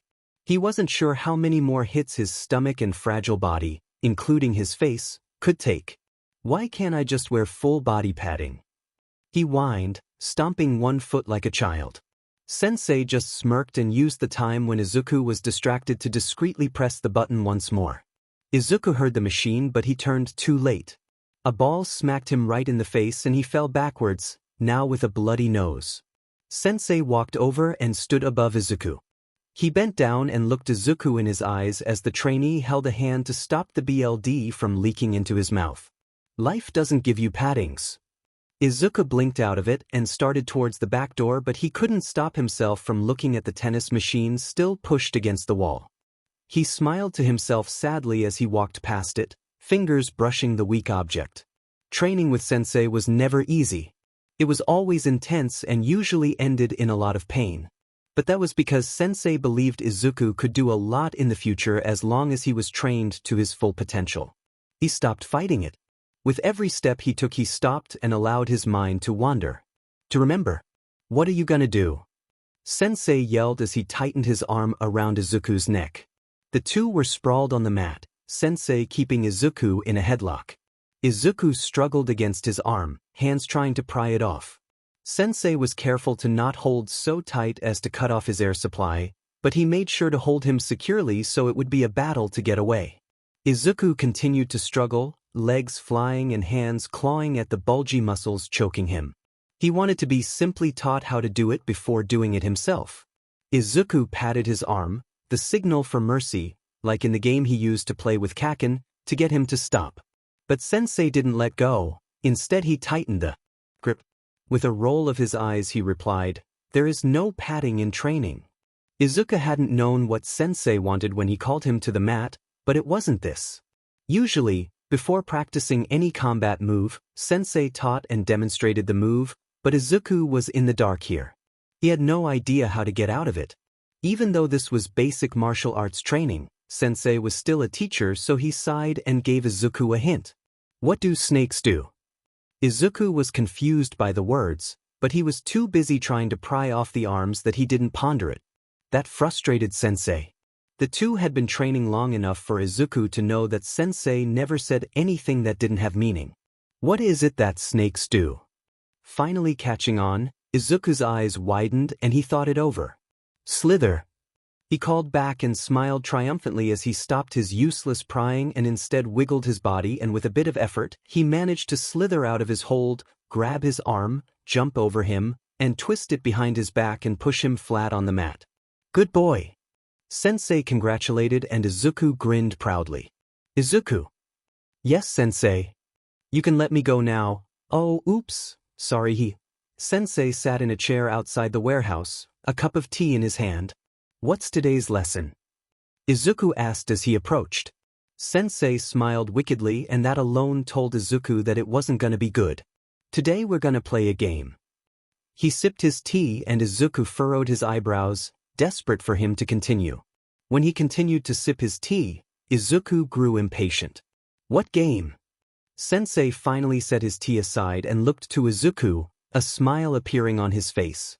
"With the help of my quirk and a 10 minutes worth of work, I've managed to hide 50 flags in these trees. You will be given 100 white ribbons. Your job is to find each flag, climb the tree, retrieve it, and tie 2 ribbons on 2 separate branches. You will also be given 50 red ribbons. For each tree that you climb with no flag in it, you must tie 1 red ribbon. The catch is that I'll be paying close attention. You will have 5 minutes on each tree. If you pass 5 minutes, the tree crumbles." Izuku's jaw dropped. What type of game is that? Sensei glared at him. He really hated to be cut off. Anyways, here's how it works. If a tree crumbles and there was a flag you didn't retrieve still tangled in the leaves, that's 10 minutes in timeout. If the tree crumbles and you manage to grab the flag and wrap one ribbon, it's only 5 minutes. If you manage to tie both white ribbons and the flag, you get 3 minutes. For every tree that doesn't possess a flag that crumbles and you didn't tie a red ribbon, you get 10 minutes. If you tied the ribbon, you get as for any trees you missed and didn't get to, that will add 30 minutes to your timeout time. You got it. Izuku was terrified. Timeout wasn't sitting alone in a corner with Sensei. Timeout in training was a ruthless punishment. He nodded vigorously. Good, you have until lunchtime. Run along and get started. The basket of ribbons are over there. He pointed a finger towards 2 baskets in the distance. Immediately, Izuku took off. A few hours later, after lunch, are you ready for your punishment, Izuku? The greenette gulped. Honestly, he was never ready for his punishment. But, instead of admitting that, he stiffly nodded. Sensei smiled, the innocent smile contrasting with the evil plan in his head. He grabbed Izuku's hand and led him up the stairs. What's my punishment? He asked nervously. Sensei just smirked. With his cane, he hit Izuku on his knees, making his legs crumble and him fall to the floor. Izuku yelped, not expecting the hit. Your punishment. Sensei whispered heavily and walked to get it. Is easy. Izuku ended up filling his clothes with ice cubes as he kneeled on piles of dry rice and held a stack of heavy books on each hand. If he dropped even one book, Sensei stacked it back on and added another one to both of his hands. So yeah, he was sore everywhere afterwards. Izuku stood in front of the red-haired boy, in a fighting stance. He was tired of the boy teasing him and treating him badly. Sensei was teaching him to defend himself, yet here his second trainee was walking all over him. He wasn't gonna keep allowing him to treat him badly. Not when he had been taken in first and has been training super hard for years already. He might not be a teen yet, but that didn't mean he didn't know a thing about dignity. You really want to do this, Midoriya? He asked, tilting his head to the side, a sneaky smirk on his face. It only made Izuku angrier and he hardened his glare. Yup, I do, JR. The redhead snarled at the nickname and went to run forward, but before he could, vines sprouted through the ground beneath them and wrapped themselves around their legs. The two yelped and tried to pull out from it, but the vines only tightened. Sensei stepped out his house and joined the two on the patio. Before heading to the warehouse, Sensei decided to invite his trainees over for breakfast. Bad idea to leave them alone again. Please just go inside, JR said before scoffing and sarcastically adding, this is between me and your number 1 trainee. Izuku didn't like the way he said it, so he continued to kick off the vines that just kept tightening to bruising levels. Neither of them could use their quirk, being as though they tried to fight each other a week ago. Their punishment was that they both had to wear quirk cancellation chokers, and if they tried to use it, they would get zapped. Yeah, you both seem to have this under control, just a normal Saturday morning where 2 kids are about to kick each other into a pool. Sensei crossed his arms and shook his head. The two looked down and saw that they were indeed standing dangerously close to the pool. He stepped forward with a disappointed look. As much as I would like to watch you 2 childhood rivals duke it out, I really don't want to get BLD on the patio, so why don't you 2 resolve this over some breakfast instead? I guess you know where Izuku picked up his sarcastic attitude from. Izuku sat across from his partner at the table. Sensei had taken the both of them to a Ramon place and he was slowly slurping his noodles. The red-haired boy suddenly became angry and stood up. What do you want, Izuku? He yelled. Luckily, the 3 of them were the only ones there because the time was nearing midnight. The employee from behind the counter looked over for a second before returning to doing what he was doing before. Nothing. Izuku replied nonchalantly, slurping another noodle. Liar. You were looking at me. He glared hard, pointing an accusing finger at the greenette whose stature didn't falter. You're in front of me. He replied, and Sensei sighed. There really wasn't a time where he could take a break with these 2 always arguing. He pressed his temples as they continued to bicker. Izuku was hesitating. Tonight was his first patrol, alongside his partner, but his feet couldn't move. Night fell, the blue haze of day lifted to reveal the stars. Izuku and JR stood under them, both of them reluctant. "Are you ready for any of this?" JR asked, voice confident. Izuku gulped. Before the conversation could continue, Sensei stepped outside the warehouse, eyes focused directly on the greenette. "Izuku Midoriya, come here for a second." Izuku exchanged a quick look with JR before running over and stood in front of Sensei. "Yes, Sensei?" he asked and bowed quickly. Sensei sighed and with his cane he tapped Izuku's head gently. Izuku, taking the hint, stood up straight and smiled a small smile at Sensei. "Did you need something?" Sensei's gaze softened and he placed a hand on Izuku's shoulder. "I can tell you're nervous. Why is that?" Izuku sighed in a sharp breath. It was no surprise that Sensei could tell just how he was feeling, even with his walls up. Sensei and Izuku just had that kind of connection. He lowered his gaze to the ground and kicked a rock. "I just dash." He stopped and harshly bit his lip. "I don't know. It doesn't feel right to try and accomplish my dreams when I dash." He stopped again, not strong enough to say what was coming next. He didn't have to, Sensei understood. "Midoriya, look at me." Izuku nervously lifted his gaze to his sensei, who gave him a soft smile. "I train you to become stronger, but it's you that has to teach yourself to let go of everything you fear will get in the way. You'll never get over it, but you will get to where it doesn't hurt so much to remember her and everything she did for you. She gave you life. Don't waste it by throwing it away. When it feels scary to jump, you know what needs to happen." His smile grew bigger and his eyes squinted. When it feels scary to jump, that's exactly when you need to jump. Otherwise, he took his hand off and instead placed both of them on his hips. "You end up in the same place your whole life. Remember that." He smacked Izuku's shoulder playfully. "Remember that it hurts because it matters." "Remember." Of course he would. "What's wrong, Izuku?" Sensei asked as he walked over to the small boy crying in the corner. The greenette covered his face, not fond of someone seeing him cry. The older man crouched in front of him, a gentle look in his eye. He hated to see Izuku cry, so he was glad it was a rare occurrence. "They called me Edish." He couldn't make out the rest of his words because his chin was trembling so much. "What did they call you, Aizu?" Sensei asked, putting his cane aside and kneeling beside Izuku, ignoring the pain from his injury. "A loser," he cried out, tears still streaming down his face. "Then they all took turns hitting me." "Who did?" Sensei asked, eyes now analyzing Izuku's small body, searching for injuries. He noticed the bruises forming on his arms and a mix of black and purple already rimming his eye. "The boys at school." Izuku nodded, lifting his hand to rub away some of the tears. "And Katsuki Bakugo." Sensei sighed. This hadn't been the first time that name had been brought up, and he felt as if he didn't do something soon, it definitely wouldn't be the last. He lowered himself with a grunt so that he was sitting crisscross and smiled gently. "You shouldn't worry so much about what others think. Hold your head up and plunge forward." Izuku sniffed and grabbed some tissue from his pocket and wiped his nose. Sensei furrowed his eyebrows. Does he really carry tissues with him at all times? He ruffled the greenette's curls and tilted his head with a bright smile. Izuku didn't feel any better though. "But when we train, I usually have to redo so much because I'm always losing." Sensei shook his head. "With me teaching you, you never lose," he reassured, his smile never slipping from his face. "You either advance or learn." Still, Izuku didn't feel any better. "But no matter how much I train, 𝐀𝐮𝐭𝐡𝐨𝐫 is better."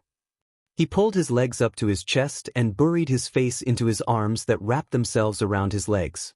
"If this is how my life is going to be from now on, I don't want it." The words smacked the smile right off his face. Izuku wasn't suicidal, right? Sensei's chest tightened in panic, and thinking fast he flicked Izuku on the forehead. The greenette looked up quickly, a hand flying to soothe the now red mark. Sensei was serious. A serious Izuku hated to see. "You might not be the best yet," he scolded in a sharp tone. "But you have potential to be something great. A negative mind will never give you a positive life." Flustered Izuku stuttered out, "Beep dash, no buts." Sensei sighed and flicked the boy once again, this time on his cheek. Izuku yelped at the sudden pain, his second hand flying to cup his cheek. What was that for? Ignoring his question, Sensei continued to glare at him seriously. You and them may not see it yet, but you are obviously capable of so much. You have a bright future. Your mom, even while she's laying in the hospital, believes in you. I believe in you. You're gonna be a hero. You can be number one. Understand? Izuku stiffly nodded. Yeah, not yet.